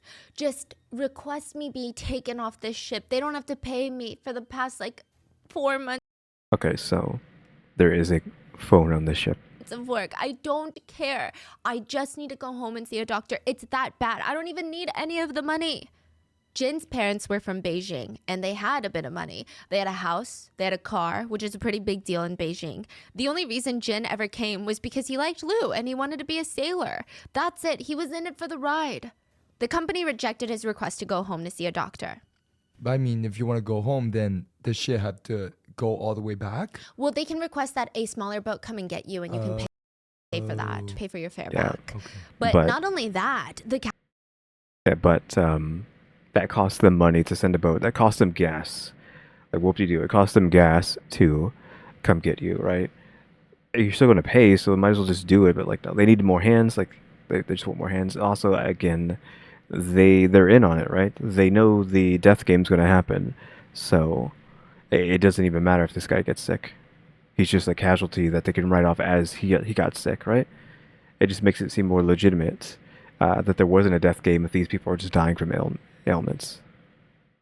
Captain of the boat, Captain Lee, instead of helping the workers, he called the company like a little snitch and made sure to stop their payments for a month while they recovered, the 2 sick people. The 2 sick men were really upset about this. I mean, I think everybody on the ship was, because they had all been working so hard. There was a sense of teamwork established, and now it's confirmed. If you get sick from working your hardest, nothing you did matters, because the company will stop paying you. They won't even appreciate that you exhausted yourself and that's why you got sick. So now it's just weird now, because now our theory is kind of being wobbled, since apparently they are being paid. The money's just being dumped in some sort of account, I guess. So they're actually being paid in real time and not just they're getting paid once they're finished. So then that's not necessarily... Why would they want them to death game then? I don't know. Unless it's just the bonus, because she said if you do the entire time, you get a bonus at the end. Maybe they're not getting paid the in full amount. I don't know. I don't know what's going on there. I still feel like it could have easily been, we don't want to pay all these people. Make sure the numbers get, the herd gets thinned. Even the captain isn't on your side rooting for you. And this just planted a tiny little seed in everybody's minds. The captain in this company, they're not on our team. And then one comment did it in. Everybody was sitting around eating when one of the workers looked pensive. Everyone's like, what's wrong? Nothing, I just, well, it's probably nothing. What is it? We were supposed to depart on December 28th. But do you guys remember how we left a day early on December 27th? Which means technically our contract doesn't make sense because our contract is December 28th to December 28th, 2012. But what if there's some sort of legal loophole? Because technically we started working December 27th. What if that means our contract isn't really valid and it doesn't mean anything because we didn't start work on that day? Okay, are we back on the train of thin the herd? And the company is making a loophole here to not have to pay them. So there's several layers of we're not going to give you any money. Does that mean they can get away with not paying us? I mean, I'm sure that's dumb, right? It's a big company. There's no way. That doesn't make sense, right? Yeah. The workers glance around and the seeds start sprouting roots. A few of them are whispering in the dorms that night, and they decide the next day that they would just ask the captain to clarify a few things in their contract. No big deal, They sit the captain down and ask about the specifics, and if they're still going to get paid the 45,000 yuan. Well, you were going to get paid 45,000 yuan if you didn't catch any squid. What? Yeah, if you caught no squid, you would be guaranteed 45,000 yuan a year. But if you catch squid, you don't get the guaranteed pay. You get the base pay plus commission. What? Well, how much is the base pay? 1,000 yuan a month. So you're... Okay, so half that, right? You're getting 24,000 yuan plus commission. Only making 12,000 yuan a year. Yeah, that's a 24 because it's 2 years, right? So 24,000 plus commission. When you're promised 45,000 yuan and you're just going to hope that you catch enough squid individually to make the rest in commission. So to put that in perspective, think about how devastating this is. These men came out into the ship in the middle of nowhere without their loved ones to work 16 hours a day in some of the most brutal conditions imaginable, and their base pay a month would be guaranteed to be 140 USD a month. So this is like a scam contract. Yeah. Wow. The men were distraught, but the captain reassured them, well, you have the commission structure, so technically you can make 45,000 yuan a year. He explained the commission structure, and it only made things worse. Everyone found out that even if they worked as hard as Lu and caught 30 tons of squid in 3 months, which is the size of a shipping container per person, or the weight of a fire truck or a yacht in squid, if they caught that much squid every 3 months for the next 2 years, they would make 3,400 yuan a month, or about 488 USD a month. If they did not even lift a finger, if they never caught a squid, they would have made 523 USD a month. A lot of things are wrong with this. I mean, finding this out was not great for morale. Your boss is like, I'm going to pay you $1,000 a month for doing nothing, for just existing. But if you work your ass off to the point of killing your body, mental state, I'm going to pay you less than that. But additionally, most people weren't even catching as much as Lu. They were going to be making a lot less than what they thought they were going into this for. So did Lu actually read the read their contract, and that's why he is so smug, because he knows what's going on? Again, like saying he's like in on it, but it might have just been like you read the contract and that's why he's working so hard, because he knows exactly what he needs to do. When Lu got word of this pay structure, he sat there and started doing all the mental calculations. There was no way out. He screwed himself because he had gotten a loan for all those cigarettes. Technically, he should be the best off because he's the one catching most of the squid. But that loan, he took it from the fishing company to buy cigarettes. He did the math. Even if he worked as hard as he did for the past 3 months for the next 2 years, he would barely make enough to cover the loan he took out for the cigarettes. Worse than that, worst case scenario, if the squid fishing gets slower, he might have to perform hard labor for 2 years and still owe the fishing company money. Bro, this is like straight up those Squid Game. Oh my gosh. So for a while, everyone just sat there soaking it in. A lot of the guys never hired attorneys to look over their contracts. So we're not even that far into this trip. We're like only a few months in, and they still haven't. I think they're already going to be taken by the madness. First, it feels they like. didn't have the funds to, but second, they just assumed there was no way that such a big company would screw them over like that. Since that day. Also, why was the captain just so nonchalant? It's like, just straight up told them how the contract worked, even though he should know that's going to cause turmoil, unless they want the death game to happen. Because again, less people, less money. Nobody's mind was on fishing anymore. They were all pulling each other off to the side, whispering about something, planning something. There's a saying in China, it's very straightforward. If it's cheap, it's not going to be good quality. If it's good quality, it's not going to be cheap. So when the crew found out that they're making peanuts, like next to nothing, they're going to stop trying. Yeah, which is what I would assume. They're just going to not even do anything. They're making 1,000 a month, right? So they might as well just not do anything and just get that free 1,000. I mean, it would have been better if they just stopped and did nothing from the get-go. But it's like, how do you just pay someone to do just nothing, right? I mean, if someone would have read the contract and then told everybody that they would just get a free like trip around the world for 2 years and they'd get 4,500 or whatever, 45,000. I feel like there's no way the company would have just been okay with that. Like they still would have probably died. Like the company itself would have killed them probably. But now I am thinking it's possibly not even the company's doing now. It might just be they come to some realization that, okay, well, we're not getting much, but hold on. Here's the plan. If we all work ourselves to death for a year and 10 months. Because I think this happens on that. Assuming that is the correct dating for this. I don't know when. Just 2 months before they hit lands. If they work themselves to death 2 months before lands, getting all the squid they can possibly get, then they agree to all kill each other, and whoever gets to live, whoever's still alive at the end, gets to split all the squid they've toiled for 2 years, split up amongst each other, and thus whoever's left gets just so much money. Because now you have like 33 people's worth of squid divided between 11 people, and you can just say, "Oh, I got all the squid."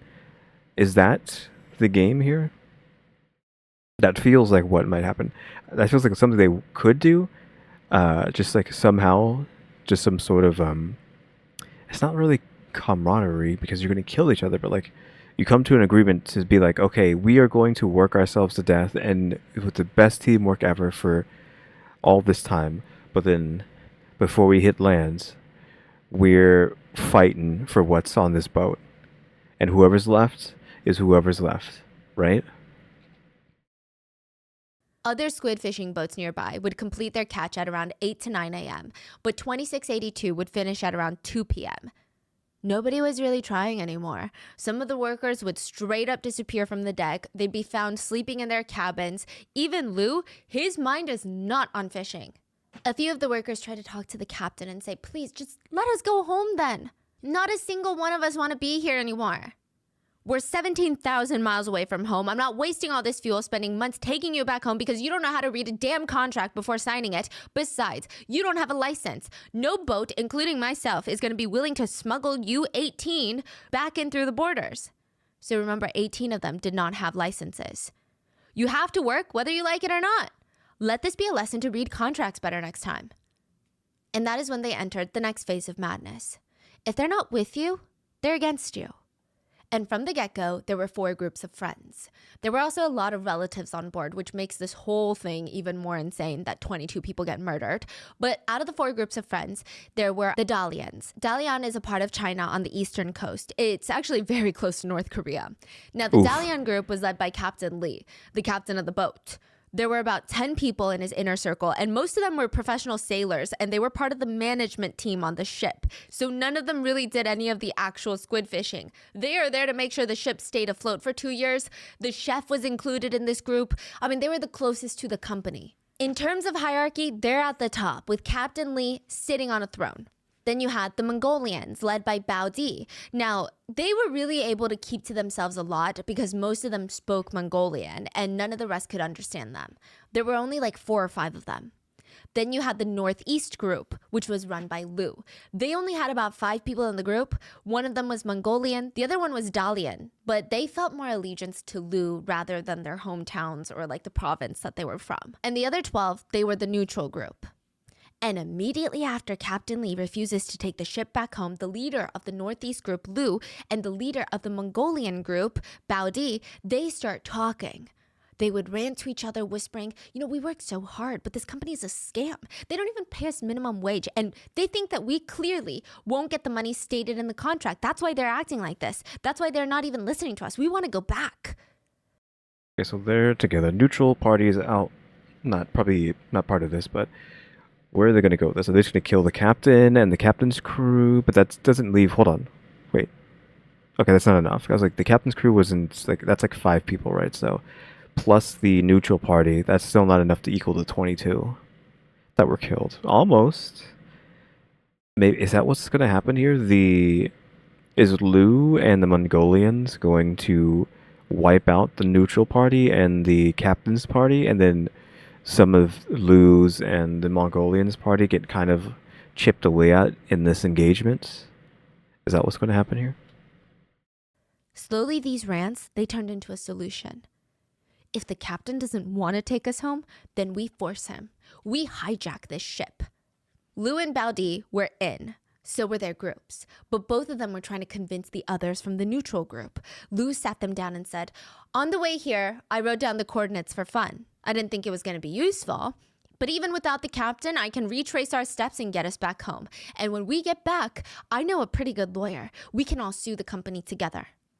A lot of the neutral people were kind of hesitant. Lu told them, think about it. And as he walked out of the room, he turned around and said, one more thing. It's not a crime to kill someone in international waters. Everyone except the management team, the Dalian group, knew about the plan to take over the ship, but not That makes sense. Why would they know? Unless they somehow were spying on them. Everyone except the management team, the Dalian group, knew about the plan to take over the ship, but not everyone was on board with Lu and Baodi. They were scared. If they weren't successful, the captain would beat them up all to a pulp, and that was probably just the start of it. And beat them up. There is 5 of them to the 20 whatever of the other ones, because I don't know how many are actually on the Dalian side, other than like the captain and the 4 underneath. Like I don't know how many are actually part of that. I know she said it earlier, but I only caught like there was 5, but maybe there's more than that underneath them. But yeah, there's like what, 5 to your 28. And the plan seemed unhinged. Lu and Baodi's group were going around hiding all the knives and sharp objects on the boat. They were going to hold the captain hostage and hope that he just guided them back towards China. Now, this plan was kind of in the works for a few weeks. The whole thing betted on the fact that they had to refuel. So the boat was going to make it back to a port in Peru, refuel, and that would be the time that they finally take over because they need all that fuel to get all the way to China. They can't run out of fuel, and they can't show up at a port with the captain held hostage. That's not going to work. So June 16th is the day that they're waiting for. They departed December 27th, June 16th. So the whole time they still have to work. They have to make sure that Captain Lee has no idea about their plan to overtake the ship. And I would say every other week it was a new thing going on. One week it'd be like, the plan is on, we got to do this. Then the next week, nobody would be talking about it anymore. So a lot of people thought maybe everybody's kind of cooled off, the plan is off. But Captain Lee would make sure it happened. If you talked back to Captain Lee, if you were a little too slow, you would walk back to your cabin with a black eye. Or worse, he would degrade you, scream at you, threaten to throw you overboard to the sharks unless you get down on your knees on the squid ink-drenched sticky floors and apologize to him. And every time he did this, the others would just glance at each other and they would feel a lot more sure about their plan. But it wouldn't be Captain Lee that dies, it'd be Chef Zia, the replacement chef that would be the first to be murdered. June 16th, 2011, the ship refueled We did end up saying that at the beginning. Completely forgot about that, but yeah, they were the ones at first to go. But is the captain going to get axed or not? Or is the captain's group going to get axed? Like I said, it feels like the Lee and the Mongolians are going to wipe out everyone else. But who knows if that actually happens. port in Peru. So, again, we can kind of get muddy here and forget because we've been here for like an hour and almost 2 hours. Jesus Christ. We've been here for almost 2 hours, so I may have forgotten, but I feel like isn't Lee the guy who's actually telling this story? Like the reporter went to the guy and was talking to him because they showed us a picture at the very beginning, didn't they? And that's what I thought, that the picture she keeps showing when we were referring to Lee is the guy who was telling the story to the reporter. I don't see it showing up here, but I'm pretty sure we saw that. So I don't know if it's the same guy or not. And it was time. That night, Jin, this is Lu's right-hand man, the 19-year-old, Lu, Baodi, the Mongolian leader, and a few others, they barge into the captain's cabin. What the hell are you guys doing? They're standing there. Take us home. No, I'm not doing this again. Go back to your stations now. The captain turned around expecting them to leave, but he turned back and they were still there. Lu reaches into his pocket, takes out a knife, and stabs it straight into the captain's thigh. Blood starts gushing out. The others knock the captain over. They just start pummeling him. That was all kind of dangerous. I'm pretty sure you can. But there's places all over your body where if you get hit and nicked, you'll just die. So just even stabbing someone in the leg, he could have died from like an artery cut, but is he going to end up dying, or because he said the chef dies first? Is the captain actually going to make it out of this? Not that I would be happy that he made it out of it. Again, like he is kind of like a scumbag, right? Nobody should be dying, but he is kind of the antagonist currently. Frustrations, taking it out directly on his face. They lift him up, sit him down on the chair, wrap a long, thick rope around him. He's got nowhere to go. He's tied to this chair now. Is the chef going to try to rescue the captain and get killed? If you don't take us home, we will throw you overboard to the sharks. Okay, I'll take you home. None of this is necessary. I'll take you home. The orders were given. All workers were to reel in the fishing equipment and prepare to set sail. When that announcement went off, immediately, the Dalian group felt like something was wrong. They rushed towards the captain's quarters, but they're stopped outside by two of Lu's minions. They're screaming at each other at this point. They can even hear Lu screaming from inside the captain's room, "I'll kill all of you!" A few of the captain's men are putting their hands in the air, showing their palms like, whoa, whoa, whoa. Okay, it's not that serious. If every single person wants to go home, we'll take you home. Really, like, you don't have to be like this. Just tell us right now, and that'll be the end of it. We can turn around. It looks like everything's going smoothly, but in comes Chef Zia. He managed to find a kitchen knife that they didn't hide, and he's screaming, "Who do you sons of bitches think you are trying to hijack a ship?" This was not going to end well. The whole trip, Chef Zia and one of Lu's guys had been going at it. Like, they literally tried to stab each other last week before this. They hated each other. And now both of them had knives in their hands standing in front of the captain's room. They're standing there yelling at each other. And then Chef Zia decides he's had enough. He walks past the other guys, shoulder butting one of them on his way into the captain's room. And Do you think they're not going to grab you and hold you down? from behind, he hears a sharp noise. He looks down and there's blood coming out of his mouth. He had been stabbed in the back. Literally. One of the other guys takes an iron bar and strikes him in the back of the knees, so he falls down into the kneeling position, coughing up blood. The guy that Chef Zia had problems with walks around to face him, and he's towering over him because Chef Zia is kneeling now, stares into his eyes, lifts his arm, and plunges the knife into his chest now. Lu runs over, grabs the knife from his little minion, his friend, and instead of stopping him or telling him, "This isn't the way we're handling things," he starts stabbing the chef's butt and thighs. Everyone on the deck That's could weird. hear the screams coming from the captain's quarters, and then they heard a splash, followed by silence. They would find out later that Chef Zia was still alive after all the stabbings. Lu ordered his men to pick him up and throw him overboard for the sharks. Zach was down in the deck area when this happened, and he remembered 19-year-old Jin coming down from the captain's room, and he said, "Hey, you got any cigarettes?" He sounded so normal. Zach was so scared, he quietly passed him one, and Jin's hand was shaking when he took it from Zach. He couldn't even light it. He just said, "Chef Zia's dead." Everything changed that night on that ship. Zach was called up to Lu's group by the man who stabbed Chef Zia, the guy that hated Chef Zia. Zach's taking it as long as he can because who knows, is he getting stabbed next? I mean, he didn't have problems with anyone on this boat, but like, these people are unhinged. He goes there slowly. Lance, the guy who killed Chef Zia, puts his arm around him. "Zach, why don't you go and get some sleep? We like breakfast early. You're going to be our next chef." "Okay, sir." So his name is Lance. Yeah. First killer. First killer. Lance led him to the stairway and pushed him forward. There was blood everywhere from Chef Zia's death. Zach wasn't wearing shoes. He was barefoot. He looked back and Lance was like, "Come on, go on." He stepped into the blood, and when he got to his cabin, he calmly wiped his feet, took off his rain gear, and he laid down in his bed, and he said he could not fall asleep the entire night. He was so scared for his life. He just laid there thinking, what the hell is going to happen next here? Actually, nobody on that ship really slept that night. They were so scared. Bao Di, the leader of the Mongolian group, he tried to ease the tension and he said, "If we're down a crew, we're down a crew. It's fine. When we get back, we'll say that he fell into the sea or was dragged down by a fish. These things happen at sea all the time. It's not a Especially with a squid. A squid will definitely drag you down. big deal." That did not help anyone. Nobody got sleep. The next day, the ship was sailing back towards China. Captain Lee was kept under close watch, and the rest of the management Dalian group were scared to do anything against the orders. They were just doing as they were told. Everyone felt like they had to watch their backs. Like they could not turn their back on anyone. They always had to be alert, always listening, and they still had 50 days to go on this ship to get back to China. It was clear that the new captains were Lu and Baozi. They took turns on duty, they watched the captain, they make sure that the boat was headed towards back home, they patrolled the deck with knives and sticks. Zach focused on cooking.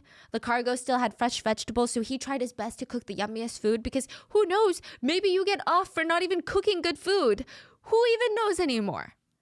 And eventually, slowly, everyone starts getting relaxed again, playing cards, smoking around each other, drinking.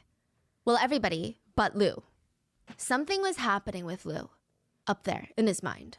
Lu did not like hearing the whispers. If he felt like you were whispering with someone, he would sneak up on you so quietly you wouldn't even know that he's standing inches away from your head, and then he would loudly ask, "What are you talking about?" "Oh, geez, nothing."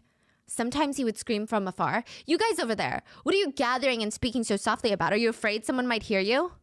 He felt like he was going crazy. He knew that people were whispering about him. They were trying to kill him. He could feel it. Lu went around double-checking, triple-checking that all the knives were confiscated, the life rafts were tied up with steel bars, and the life jackets were also locked up so that nobody could escape, nobody could hurt him. Lu was suspicious of everyone, even his closest friends. Zach wasn't Lu's close friend, but he noticed that something very dark was happening inside of Lu. He was convinced the management team were going to kill him and take credit for saving the ship and crew from the hijackers. He thought they're going to go to the company and say, "Look what I did. Look how I stopped the hijackers. Pay me extra money." The others tried to calm Lu down. They wouldn't do that. That would just be so dumb. I think at this point, all of us, we just want to go home safely and put this behind us. But one night, one of Lu's men pulled him to the side in the cabin and he whispered, "They're trying to fight back. They've asked me to join up against you. Go up against you and all of your friends." Who is? The management team. Lu was upset but not surprised. What else did they say? Bo, the guy who was telling him everything he knew that the managers were talking about, he said July 20th, near the coast of Hawaii, they're going to do something. I don't know if this is instigating either, because I feel like, is this guy actually telling the truth, or is he just instigating, like I said? I mean, we don't know. We don't even know if this is true. This might all just be like a story made up as well. Like, apparently, this is just one testimony that we're getting, and we're not getting any other sort of viewpoint, and nobody will say what happens. I don't know why, though. So instead, that day, Lu ordered the slaughter of 6 men from the management group, and Bo. If Bo was out here spilling all the secrets of the management team, he could not be trusted with Lu's secrets. Oof. So, I mean, I feel like this is almost like too on the nose. Because that's very, like, story, movie scenario. Yeah, kill all the guys who are against me, but also kill the guy who told me the guys are against me, because you can't trust the guy who's going to rat people out. Like a rat can't be trusted no matter whose side they're on, right? That's literally what just happened there. But in real life, it's just it's so theatrical of a scenario that is like hard to believe actually happened, right? The day of the hunt, Lu used the loudspeakers to play music. He didn't want the neutral people to freak out at the sounds of murder. But all it did was put everyone more on edge, because it's not like a soundproof vacuum. They can hear screams, they can see blood, they can hear splashes of people screaming as they're being thrown overboard. It just feels like they're in some sort of horror movie. The second person to be killed on that boat was stabbed through the back as well. The knife went through his entire body. He was still alive and trying to run away from the killers, but they blocked his path and just went into this frenzy, stabbing him.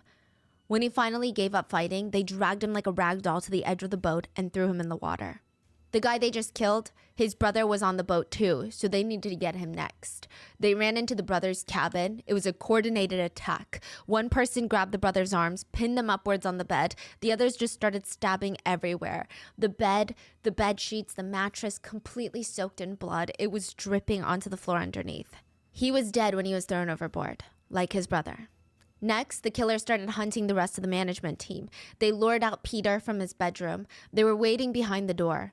The minute he stepped out, they stabbed him. Peter started freaking out, decided to make a run for it. He ran to the deck, and he had a split-second choice to make. Either die by stabbing like the others, or drown. He looked down, and he jumped to his death with the squid. That's what I figured. Of course he's going to jump off. Lu was content, but he wasn't done. He went into the cabin. The captain's still alive, by the way, as far as I'm keeping track. Dragged another one out, stabbed him, threw him into the sea, and there was just one more person he wanted to kill that day. Wang.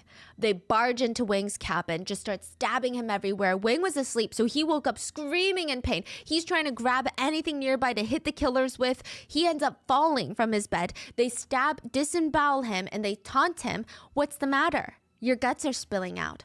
Oh no, what to do now? When they were done, the killers were drenched in blood. Zach was in that same room as Wang, laying frozen in his bunk bed. Lou straightened up, turned. He's covered in blood, and he saw Zach laying there. He looked at him and said, I asked you to join us at the start, but you didn't. Wait, Zach is a roommate there? With Wang. What about the Bao? Who was Bao? We haven't really got any. Bao was the quote-unquote rat. But is Wang Bao? We still haven't killed Bao because he's the only one to kill one more person. But she said they needed to kill Bao too. I don't think any of the other ones are Bao. Also, I realize that you can't kill the captain because someone has to drive the ship, right? So that's why the captain's still alive. They can't kill him because who's going to drive the boat?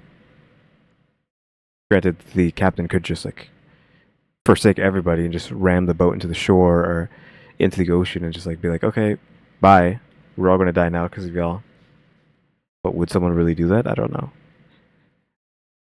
But yeah, has Bao or has the guy who told Lou that they were gonna go against him died yet or not? Because we have one guy and his brother, another guy which he referred to as Peter, and then now the guy then Wang that they're killing. But is Bao one of these people? Assuming Bao was even that guy's name to begin with. So he just witnessed the whole murder? And he did not move. He's just laying there in fear. Whoa. He just looks at him and says, I asked you to join us at the start, but you wouldn't. Are you scared now? Zach was terrified. It seemed like Lou was excited after the killing. He had this huge smile on his face that Zach would never forget, but it would not be the last time that he saw it. Lou was no longer a man. He was like an animal. Lou smiled and said, Don't worry, Zach. I'm not going to touch you. You're like my brother. And with that, he walked out, leaving a trail of blood behind him. Zach did not believe a single word he said. He had known him for a few months, and there were already 10 dead people. Who could believe anything Lou said? Zach said, You can't imagine how powerful Lou became when he was killing people. He was a completely different man.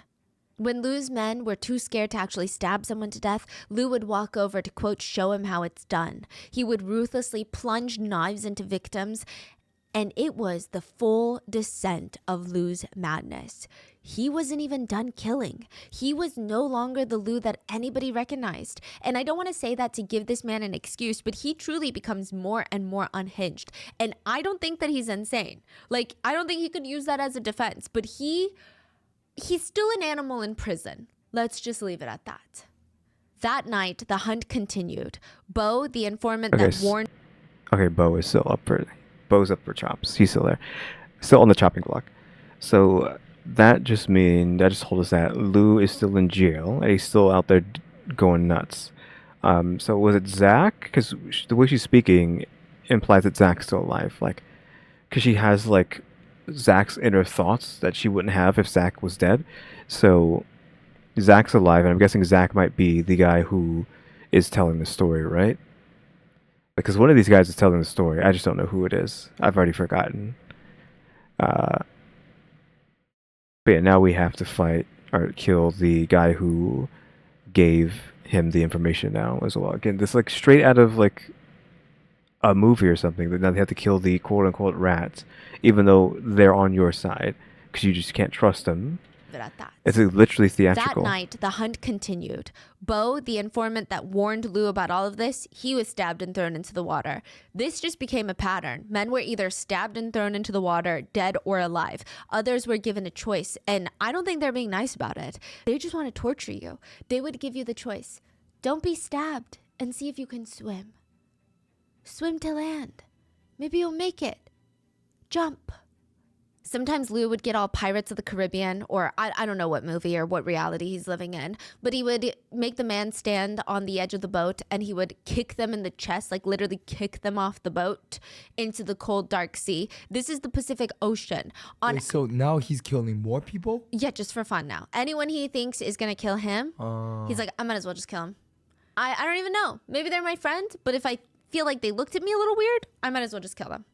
This is the Pacific Ocean. On average, it's about 13,000 feet deep. I mean, there's really no answer on what this would feel like. But one netizen said, there are problems when you're thrown into the ocean, deep into the ocean. First danger, drowning. But let's say you have a life jacket, which these men didn't, or let's say you managed to keep your head above water. Great. The next danger is cold. Cold water extracts heat from you very, very quickly. In Arctic water... Yeah, I mean, you're either gonna drown, you get hypothermia. Again, the sharks, you're up for debate. Like, they might just attack you if you look like, if you're like flapping around too much, I think. They'll come after you, but I think they're not as deadly as the propaganda wants you to believe they are. But maybe at nighttime, like the sharks don't know what they're looking at. They're like, I'm hungry. I don't know what that is up there. Maybe let me take a bite or something. I don't know. Water, you have less than 15 minutes till things in your body start breaking down. In 60-degree water, maybe a few hours. Warmer tropical water, maybe days. But then you have the danger of wildlife, sharks. Time estimate on that? Unknown. But let's say you can overcome all those things. The next issue is MASD, moisture-associated skin damage. The netizen writes, you know how your skin gets all wrinkly in the pool after a few hours? Your skin can start to blister? After a day in water, your skin can start to peel off, and that would, without a doubt, attract the aforementioned wildlife. Yeah. Time to death? Probably a few days, max. And the beating tropical sun is going to make it pretty hard to avoid drinking the salty water all around you. Even if you have the discipline of a Navy SEAL, you could still end up drinking some accidentally. Drinking this water is only going to dehydrate you faster. Also, the salty ocean will absorb some of your fluids through contact osmosis. Although dehydration is said to be fatal in about 3 days, it'd probably be 2 days. After the first hunt on the ship, the loud music cut off and a total of 11 people were gone from the ship. There were 33 people, now there's only 22 people on the ship. But it was supposed to be 23. Lou was sure. He thought about which people he wanted to kill. It was premeditated, so where did the extra person go? Where did they go? Were they hiding somewhere? Lou starts losing it, trying to count the life jackets, making sure none of the rafts are missing. The college student Michael, who came because he couldn't find a job, he was missing. Because everybody snaps in different ways. Michael had just graduated college, and he knew even if he made it all the way back to land, he would never be able to look at himself or people ever the same. Not after all. Okay, well, are we saying he deleted? Self-deleted? Or I don't think he jumped off the boat, but I don't know if they're going to hunt him down. I don't know if he just found like a quiet place and self-deleted or something. The way she's all speaking. the blood that he saw on this boat. So he jumped off the ship Okay, he just to jumped. his death. Okay, he just jumps. Okay. So never mind. He just jumps. So technically, he did do that, but just not on the boat. When Lou found out, he had this incredibly condescending laugh and he said, why did he jump? I wasn't going to kill him, that poor kid. I was going to use him as my spy. Michael had snapped. So we already know how you treat spies, so. And Zach, he was in full survival mode. His brain blocked out how bad it was. He was blocking out everything that he was seeing. The only time he kind of had some sort of idea was when he was prepping meals. He went from prepping 32 meals to now just 22. Once when he was serving meals, he got so anxious, he went up to the deck and he started pacing. He felt like he was going to have a panic attack. And one of Lou's guys came up to him and said, stop stressing out. Nobody has it in it for you. We're all buddies. We're not going to touch you. Look, if you get a proper job one day, I'll look out for you, you know? But all of it just sounded so fake. Zach snapped at him crying. Just warn me first if you guys decide to kill me, okay? And I'll just throw myself overboard, save you the trouble. Zach started looking for small spaces to hide on the boat. I mean, there was nowhere. He even briefly thought about getting into the freshwater tank, but it was so easy to spot him inside, and there's no way for him to close the lid from the inside. He tried to rip up any sort of foam insulation in the ship to see if he could crawl into the insulation. He tried stealing. I'm pretty sure he's like small too, right? He's the youngest, and I think he just is naturally small too. So there is places he could get into theoretically that maybe the rest of them couldn't. But again, I think he's fine. I think he gets out of this. There's no, again, just how she words things in a specific way, like the appropriate English language way that just makes things not giveaways, but just like, okay, she's speaking properly for someone who is alive or someone who's dead usually. So and she's been speaking as if he's alive still. So a life jacket or a raft. I mean, anything, something. All he came down to was if he's out in that water and he's still alive, he could maybe eat fish eyes. They have drinkable water content in them. That's all he knew. He was taught eat fish eyes if you're thirsty. But even that's pointless. In the middle of the Pacific Ocean, they can't even see land nearby. The closest land to them was Japan, and Japan was 1,000 miles away at this point. If you took a boat, you would travel 1,000 nautical miles in 5 to 10 days, depending on the boat. 5 to 10 days on a boat. There was no way. That's if the sharks didn't even get Zach first. What was the point of staying alive in the water when he was going to die anyway? Zach's new mission became just to stay alive for as long as possible because if he were killed and thrown overboard, at least he could be a little bit closer to home. Maybe his parents could put him to rest. As they got nearer to Japan, Lou told everybody on that boat, 22 people, that he had a friend in Japan that could get them fake passports, but they would need to send money to get it done. He wanted all of them to use the satellite phone to call their families, ask them to transfer $1,000 into Lou's girlfriend's account, and she would get them fake passports. There was just something about the way that Lou was urging everyone to do it. yeah, like who's gonna believe that? It's like, no, you're just trying to scam 1,000 off of all of us. The message was very clear. The underlying message was, I don't care if you get these fake passports or not because I don't think you're going to get off this boat. The Mongolian group were now getting sick of Lou. They were sick of him bossing them around, acting like they were dumb. They knew what he was planning to do. They knew where that money was going. The plan to overthrow Lou was in the works by the Mongolians. The first step, they decided, was to create chaos within Lou's group. Bao Di, the Mongolian leader, would pull aside 19-year-old Jin, Lou's 19-year-old best friend / sidekick, and he would tell Jin that Lou plans to kill everyone else on the boat minus a few of his old buddies, and he was planning on escaping to Japan without the rest of them. And Jin's not a good candidate to keep alive. First of all, he's too young, he's too immature, Lou might feel like it's a risk, and he's still too frail from being sick.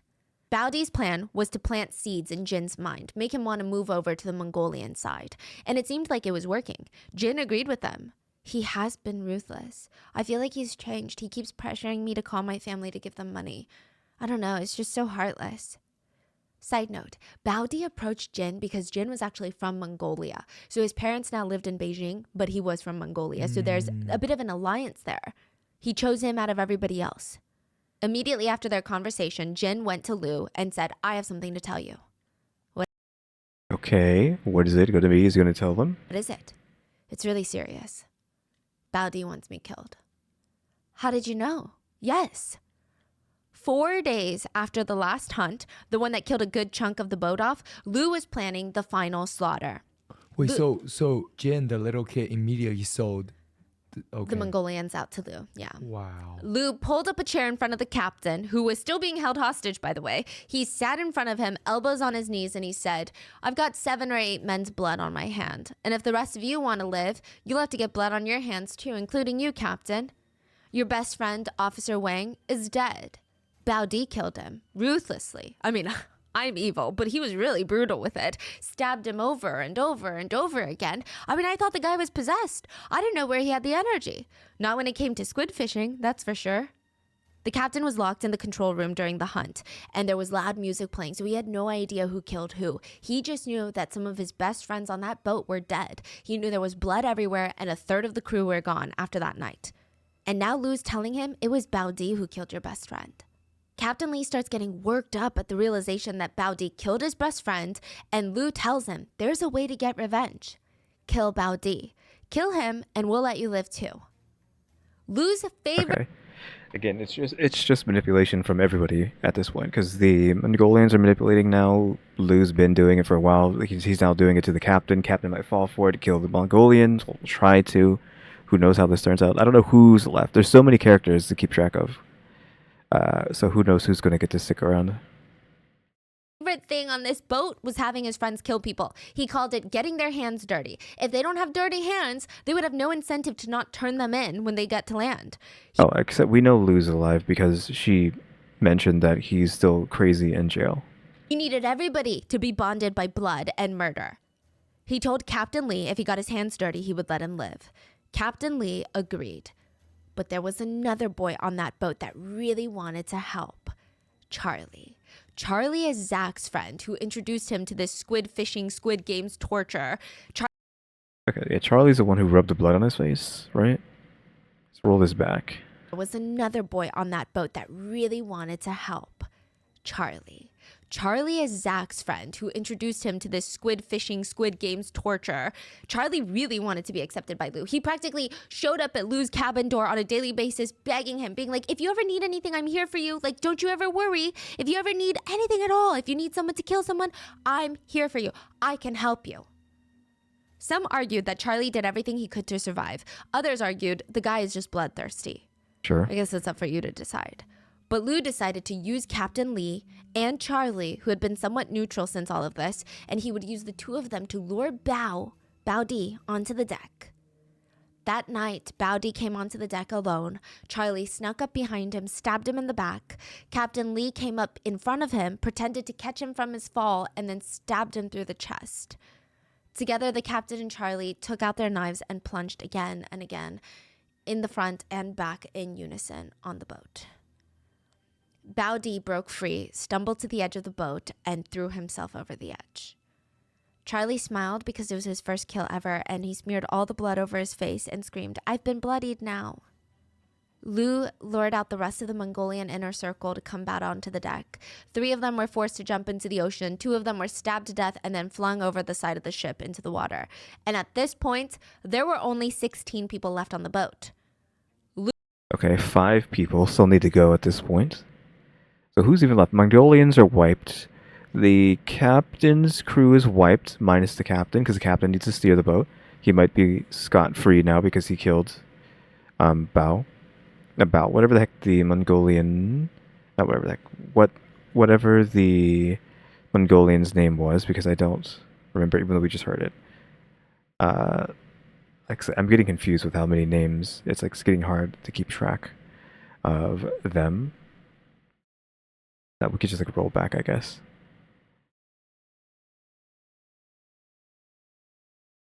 I'm not trying to be uncaring about it. I just end up saying the same words repeatedly by accident. I'm not trying to be unsensitive. And then stabbed him through the chest. I just have that tick to say the same kind of words over and over again. Together, the captain and Charlie took out their knives and plunged again and again, in the front and back in unison on the boat. Bao Di broke free. Okay, Bao Di. I was missing the D part because wasn't the guy who gave the information to Blue also called Bao? So this is Bao Di.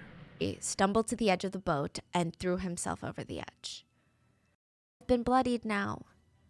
Lu lured out the rest of the Mongolian inner circle to come out onto the deck. 3 of them were forced to jump into the ocean. 2 of them were stabbed to death and then flung over the side of the ship into the water. And at this point, there were only 16 people left on the boat. Lu was exhausted from his night of killing. He ordered everybody stop, mainly himself, and he gathered everybody's knives. He went back to his room with 2 of his minions guarding the door. But that night, after getting 0 sleep, after hearing all the screams and just trying to ignore it and act like nothing was happening, trying to act invisible so that he wasn't randomly targeted next, Zach was laying in bed when he feels a tap on his shoulder. It was one of Lu's guys. Lu wants to talk to you. Zach froze. Okay. What does Lu want? I mean, Zach hasn't done jack squat the entire time, right? But cook food and then just cower in fear. His head starts spinning. He's thinking, okay, I'm next. He gets up as slowly as possible, savoring the last moments of his life. He's dragging his feet, following the henchman to the captain's cabin that Lou had taken over. The door opens, and Lou is sitting on the bed. He looks up. Don't be scared. It's nothing. We'll be in Japan in a couple of days, and you've got nothing to worry about. You don't have blood on your hands. Anyone without blood on their hands can just go back to China, and everything will be fine. Then he looked at Zach and said, go to the kitchen and cook some noodles. We're starting to get hungry. Zach gulped, opened the door, and walked out with his life. He was one of the lucky ones. Out of the 33, like I said, only 15 were left now. But we know... Only 15? She said 16 earlier. Do we lose another one? Or did one just get killed off camera? Roll me back. Oh, bits? I don't know how far we need to go, because that was actually a lot. guarding the door, but that night... Okay, we need to go like way back.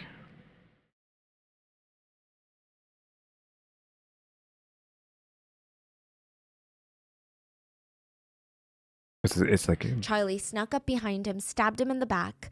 Captain Lee came up... Okay, so that's them Together, killing... the captain and Charlie... Baudi. Let me just like cut until we get to it, because this is glitching out because my computer can't handle me doing all this stuff usually. Okay, I think they've killed the next 5. And at this point, there were only 16 people left on the boat. Okay. Lou was exhausted from his night of killing. He ordered everybody stop, mainly himself, and he gathered everybody's knives. He went back. Okay, so 16 left. Nobody's... Stop killing. No one's left being killed. Back to his room with 2 of his anymore. minions guarding the door. But that night, after getting 0 sleep, after hearing randomly targeted next... Yeah, this is Lou, them talking about Zach. He's dragging his... It's nothing. Blood on their hands can just go back to China and everything. We're starting to get hungry. Zach gulped, opened the door, and walked out with his life. He was one of the lucky ones. Out of the 33, like I said, only 15 were left now. But we know that only 11 come back. So we... Yeah, so we lost a guy in translation here somewhere. Because there's 16 once they stopped killing. Then they got Zach, and now there's only 15. Like, 'cause Zach, they just told Zach to go make food. So where's this other dude? Unless the numbers just got accidentally mixed up here on their part. Because again, we went from 16 to 15. Where's that other dude? We still have 4 more to go. They were just a few days out from Japan. I'm guessing she meant 15 earlier then. If there's only 4 more people who need to die. And when everyone started scrambling at 4 a.m., the ship had suddenly lost power. The engines were down, the lights are down, the entire ship is tilting to one side. Everyone's belongings are just crashing into the sides of the walls. Everyone's running out of their bunk beds, running towards the deck and the captain's quarters to figure out what the hell is happening. Lou orders a thorough check of the ship, and he discovers 2 things. There were only... What? Did someone cause this? 14 people left on the boat. So 1 person is missing. And the ship's main valve was open. The ship's valve lets water into the main area of the ship. They were able to stop it, block it, stop the water that's coming in, but it's too late. The ship feels like it's slowly sinking. It was discovered that in the middle of the night while everybody slept, one of the engineers left alive from the management team opened the ship's valves, deliberately trying to kill everyone on board, and then jumped into the water himself. Okay, so Lou ordered everyone to use the water pump to help pump out the water, but when that was... Okay, so he died. I'm surprised anyone from management is still here. Like, really, y'all left the company's team alive? Some of them still alive? That is... I thought they were all dead at this point. So that's what I'm saying. There's, like, so much management guys still left that I didn't know how many were in the crew initially. I thought it was just 5, but we have killed way more than 5 management guys at this point. The water himself. Lou ordered everyone to use the water pump to help pump out the water, but when that wasn't working fast enough, he ordered them to tie together all the floatable things like planks of wood, anything. Float them together. We need to get all the life rafts out. They really only had like 1 working life raft that was inflatable, and they need to stock it with food. So if this ship goes down, at least they have food and they can try and survive out in the open waters. And when the ship kept tilting dramatically to one side, they did... Yeah, they walked to the other side. The last thing you want to do after committing mass murder on a boat. They sent out a distress signal so that Oh, it could be found. The boat was going down. I thought you were literally like, oh yeah, they walked to the other side, they would tip it the other way, but no, it's like, oh, we need help. Either they all die out at sea or they try to find a way out of this. Lou's survival instinct was very strong. So there were 3 people that were now loading up this life raft, and they had plopped it into the water. It's working. So now it's up to them to climb down the ladder and put the food in. So they do. Well, coincidentally enough, we are down to 14, which means 3 people still to die. And we just mentioned that 3 people are doing this, so are these 3 about to die? Question mark. And They left? Zach sees them floating away, and at first he's confused and he thought something bad was happening, so he threw them a rope. But one of the men on the raft grabs the rope he throws at them, throws it back into the water, and he screams, "They have knives. They're planning on killing more men. We're not coming back." By the time Lou saw what was happening, the raft was so far gone out, it was the size of your fist. Lou did not scream or curse like everyone expected him to. He just stared into the water. He slowly sat down on the deck. Everyone got quiet. The boat is sinking. The raft is gone. The distress signals were sent out, but who knows if people are ever coming? And even if they did, they were going to die for their crimes. After a long pause, Lou got up and said, "It's fine. If they rescue us, we blame them for everything. The people on the raft, they killed everyone, left us for dead. That's what we say."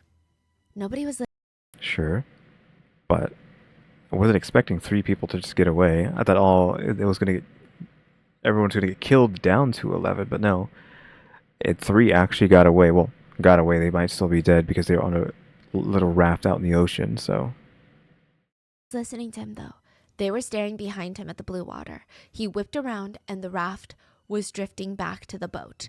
The current was sending the raft back straight into the ship. And no amount of pedaling was helping the escapees get away from the ship. And any humanity left in some of these people broke that moment. They became full-on animals. There's a very famous quote by Friedrich Nietzsche. "If you gaze long into the abyss,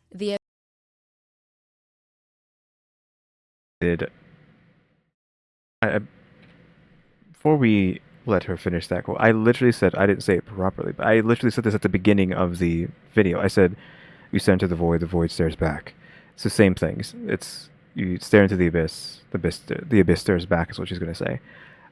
We come full circle. I literally said that at the beginning because this story is just so Lovecraftian, right? That's a very Lovecraftian thing to say. There's a very famous quote by Friedrich Nietzsche. "If you gaze long into the abyss also gazes into you." Yeah. So, I was not expecting her to say that since, again, I kind of just said that at the beginning of this reaction. Not that that's like Lovecraft, because it's not H.P. Lovecraft saying it, some other guy, but people think of that quote when they think about Lovecraft stuff, I think. So it's just weird to actually have that come around, and she basically just says what I was trying to say at the beginning of the video. And maybe these men had been gazing too long into the abyss of the ocean, because now they were animals. It had only been 8 months. When that raft floated back, all of them grabbed knives, squid knives, anything they could, and their spit was spewing out of their mouths. They were screaming, their eyes were crazed, they grabbed all the weapons, veins were popping out of their necks, and they started chucking weapons at the raft. They were hunting for humans again. Many of the ones on the raft, the 3 of them were stabbed. Knives were getting thrown and embedded into their arms, sides, thighs, the raft. Blood was seeping out of the raft and making the water around them red. One of the men, Song, he jumped into the water and started swimming towards the ladder of the ship, begging Lou to spare his life. Lou ordered him to be pulled in. He had a head wound, he was bleeding. The others, they escaped, but they were screaming in the water for their lives because the sharks are coming soon. They could smell the blood. Lou squats down next to Song on the deck, and he grabs a paper towel and puts it to his head. He turns... Okay, so how are we gonna kill this guy? Because he's being nice, right? So that's probably not gonna go well. He's full crazy. Turns around, and he said, "Zach, Xavier, you guys are the only ones that don't have blood on your hands. Throw him into the water." So he literally only brought him up so that these two could get blood on their hands. Zach was like, what? Like I said, you guys are the only ones. Xavier was so scared he grabbed the nearby squid knife and he braced himself and started speed walking towards Song, but Lou stopped him and said, too much of a mess. Just tie him up and throw him into the water. So that's what they did. And the whole time Song was begging, Lou, please, we're brothers, remember? Why are you ditching me? You don't hate me that much, right? I promise I'm not going to say anything when I get back. Lou just watched quietly as Song was lifted and thrown to the water. And then everything went silent. And almost like some sort of pirate legend, a typhoon hit, washing off a lot of the blood on the deck and buying the crew some time before the distress signal could be intercepted and people would come to rescue them. For some reason, the boat did not sink. It didn't sink, but the engines were no longer capable of turning back on, so they can't move. So they're just stuck in the water, going with the way of the current. Lou ordered everybody clean up the blood, and while the storm raged on and the rain was pouring in, Lou went over the plan over and over again. Everyone took turns memorizing it. Bao Di and his men killed the management team off, and then the 4 that died on the raft, they're the ones that killed Bao Di and the Mongolians, and then they escaped, leaving us for dead, trying to sink the ship. The last time Zach saw Lou was in prison. How are they... Like, someone must have not given this story, though, right? Since how did they all just get thrown into jail anyways? Unless someone told them the story. I mean, I guess whoever we got this story from told them. Zach was walking past Lou's cell. Lou was laying in bed, the same way he laid on the bed on the boat. It's like nothing had changed. He was still on the boat in his mind, it looked like. Lou smiled at Zach through the bars. He lifted one of his hands, pointed 2 fingers at Zach, cocked it like a gun, pew, shooting it at Zach, and he smiled. That was the last time Zach saw Lou before Lou died. All 11, quote, survivors of the boat were found guilty. The sentence... Before Lou died? Did you just say Lou was still in jail as a, like, animal? I guess maybe he got the death penalty. Were handed out November 14th, 2012, which, side note, Lou's mom even said none of this would have happened if the victims were strong swimmers, I guess implying everyone could have swam away from a homicidal maniac. It was just a wild statement to make in court.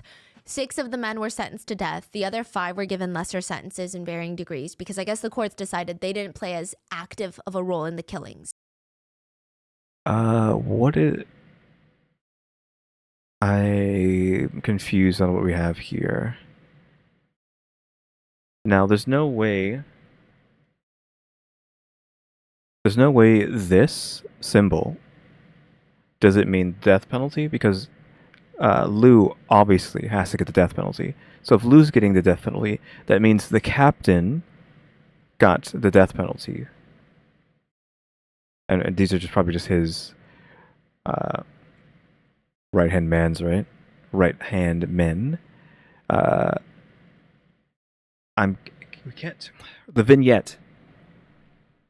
Okay, the vignette is blocking it because, again, the vignette.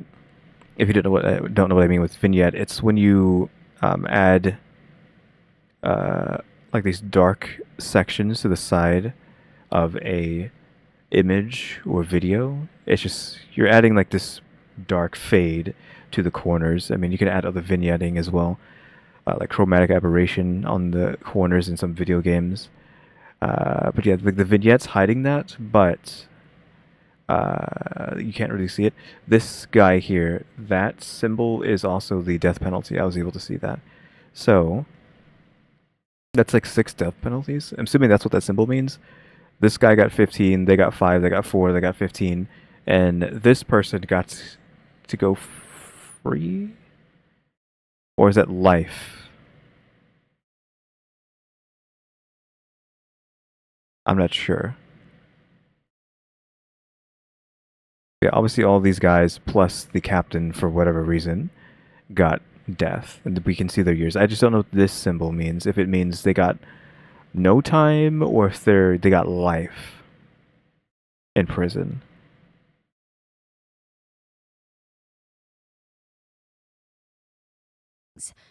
Zach was released after 4 years on good behavior.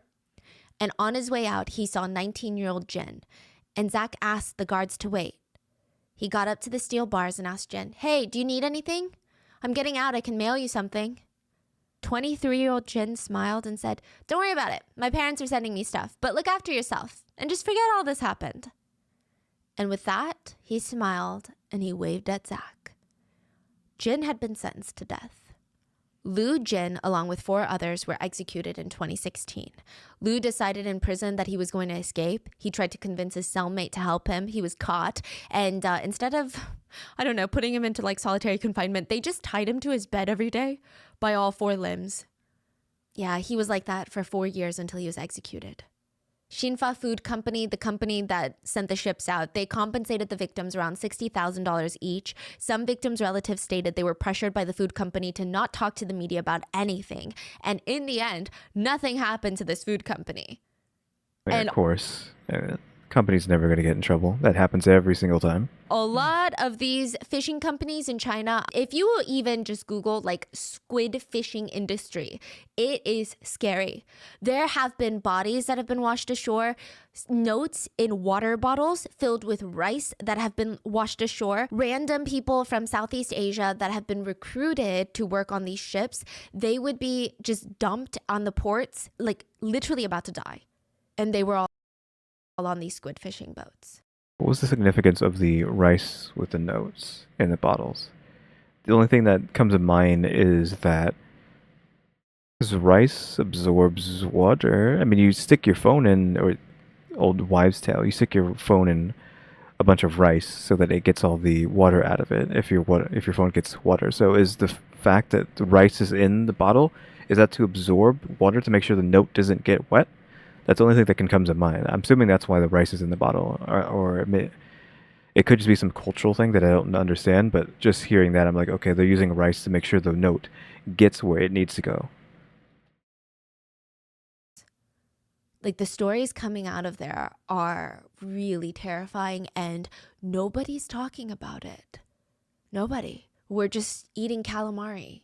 Because I guess it's not something, it wasn't even on my radar, you know? It was never something that comes up on TikTok or is on the news of like, you guys will never guess what happened. It just kind of gets buried with everything else going on. But it's something I would look into if you guys are into stuff like that, or just curious, intrigued, want to do something. Zach is now back in his hometown taking care of his mom. His girlfriend, the whole reason he went on this fishing trip for, she ended up moving away. And Zach knows that he could technically go looking for her and explain to her what happened and try to win her over, the love of his life, but he can't. He says he feels embarrassed even at the idea of seeing her again, because he's just a village boy and she's in Shanghai now. And that is the story of the crazy 8 months at sea. I mean, I just kept thinking about this story because right now there's a cruise that's going on for 9 months. And I know obviously the situation is different, but this is, I think, the world's longest cruise is 9 months. It's happening right now. I think recently it got flooded. There was a little bit of drama on board. And I just can't imagine. This video was over a year ago, by the way. Being out at sea. I know they stop by the ports and they don't go as deep into the sea as the squid fishers, nor are they in, you know, it's a luxury cruise. It's like $70,000 per person for 9 months. What? Yeah. What? All food included and everything, but still it's unhinged. So I get it's a luxury experience compared to this, but I think just the idea of being stuck on a ship with that many people, strangers, it just feels scary. But that's it for today's video. Let me know in the comments, what are your thoughts on this case? Do you think that any 33 people left on a boat would succumb to this under the exact circumstances that they were in? How would you have handled it? And do you think Zach is a survivor or he's also a villain? Let me know in the comments and stay safe. I will see you guys on Sunday. Yeah, again, I think this was from Zach's point of view, right? Because like I said, at the very beginning, whoever that person was, they only served 4 or 5 years in jail just from the timelines. And in fact, they did only serve 4 years. And this is their story. So, I mean, it could have been told in a way that, like, why wouldn't you tell the story if you're the only one who gets to be free and like not get in trouble? I mean, he got 4 years for basically not doing anything. He didn't do anything the entire time. He still served 4 years, right?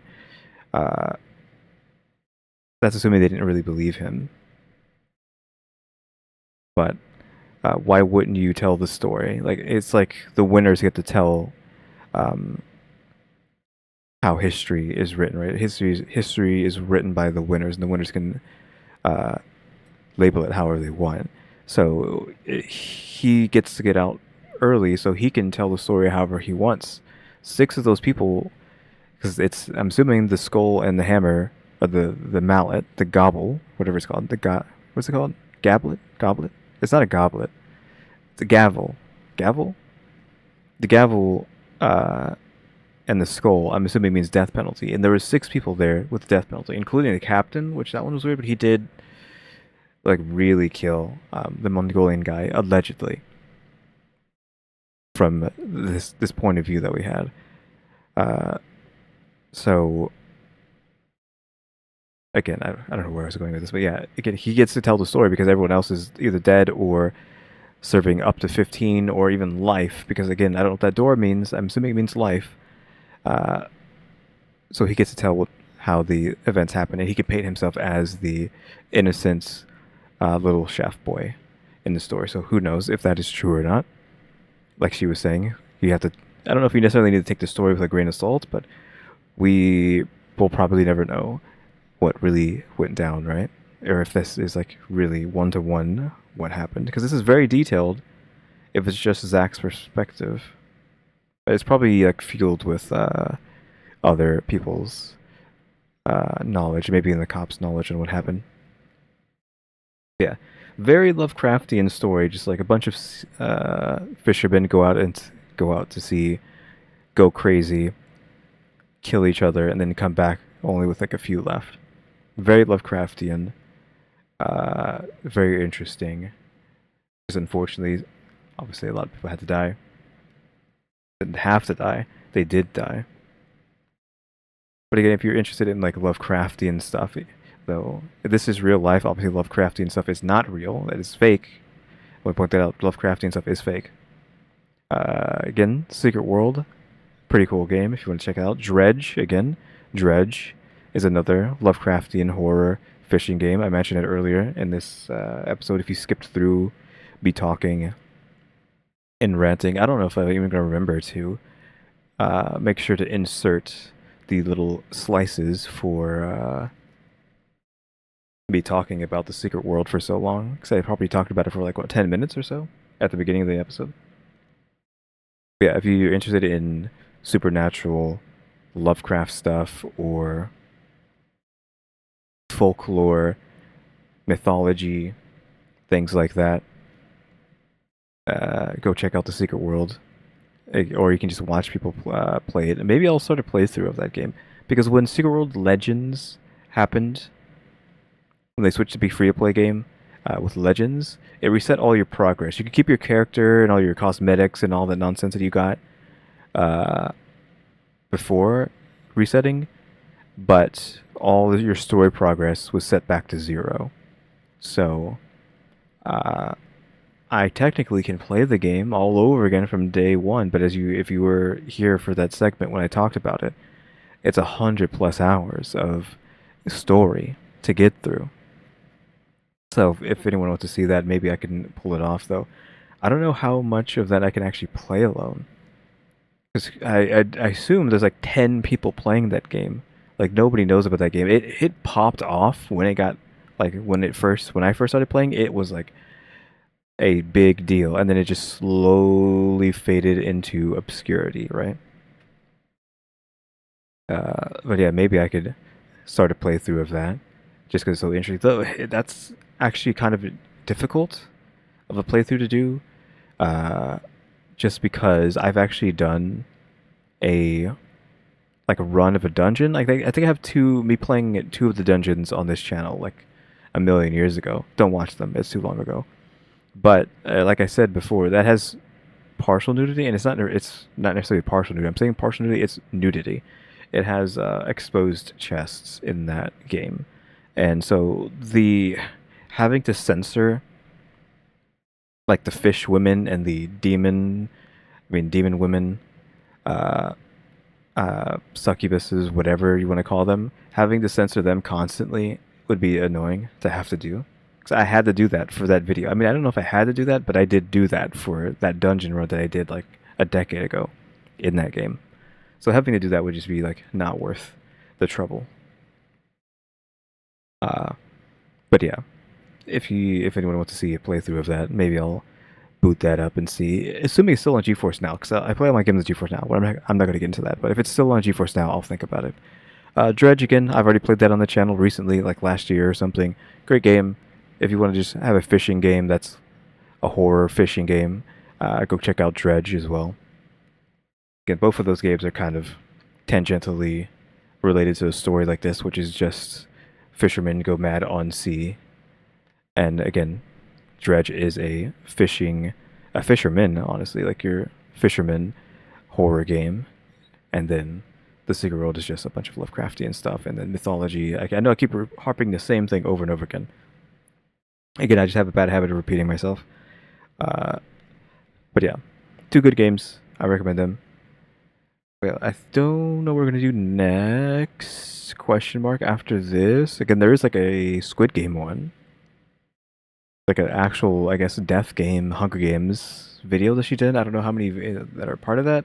Don't know if we'll do those, or if I just see something random and like, oh, you know what, I'll do that today, because that happens sometimes too.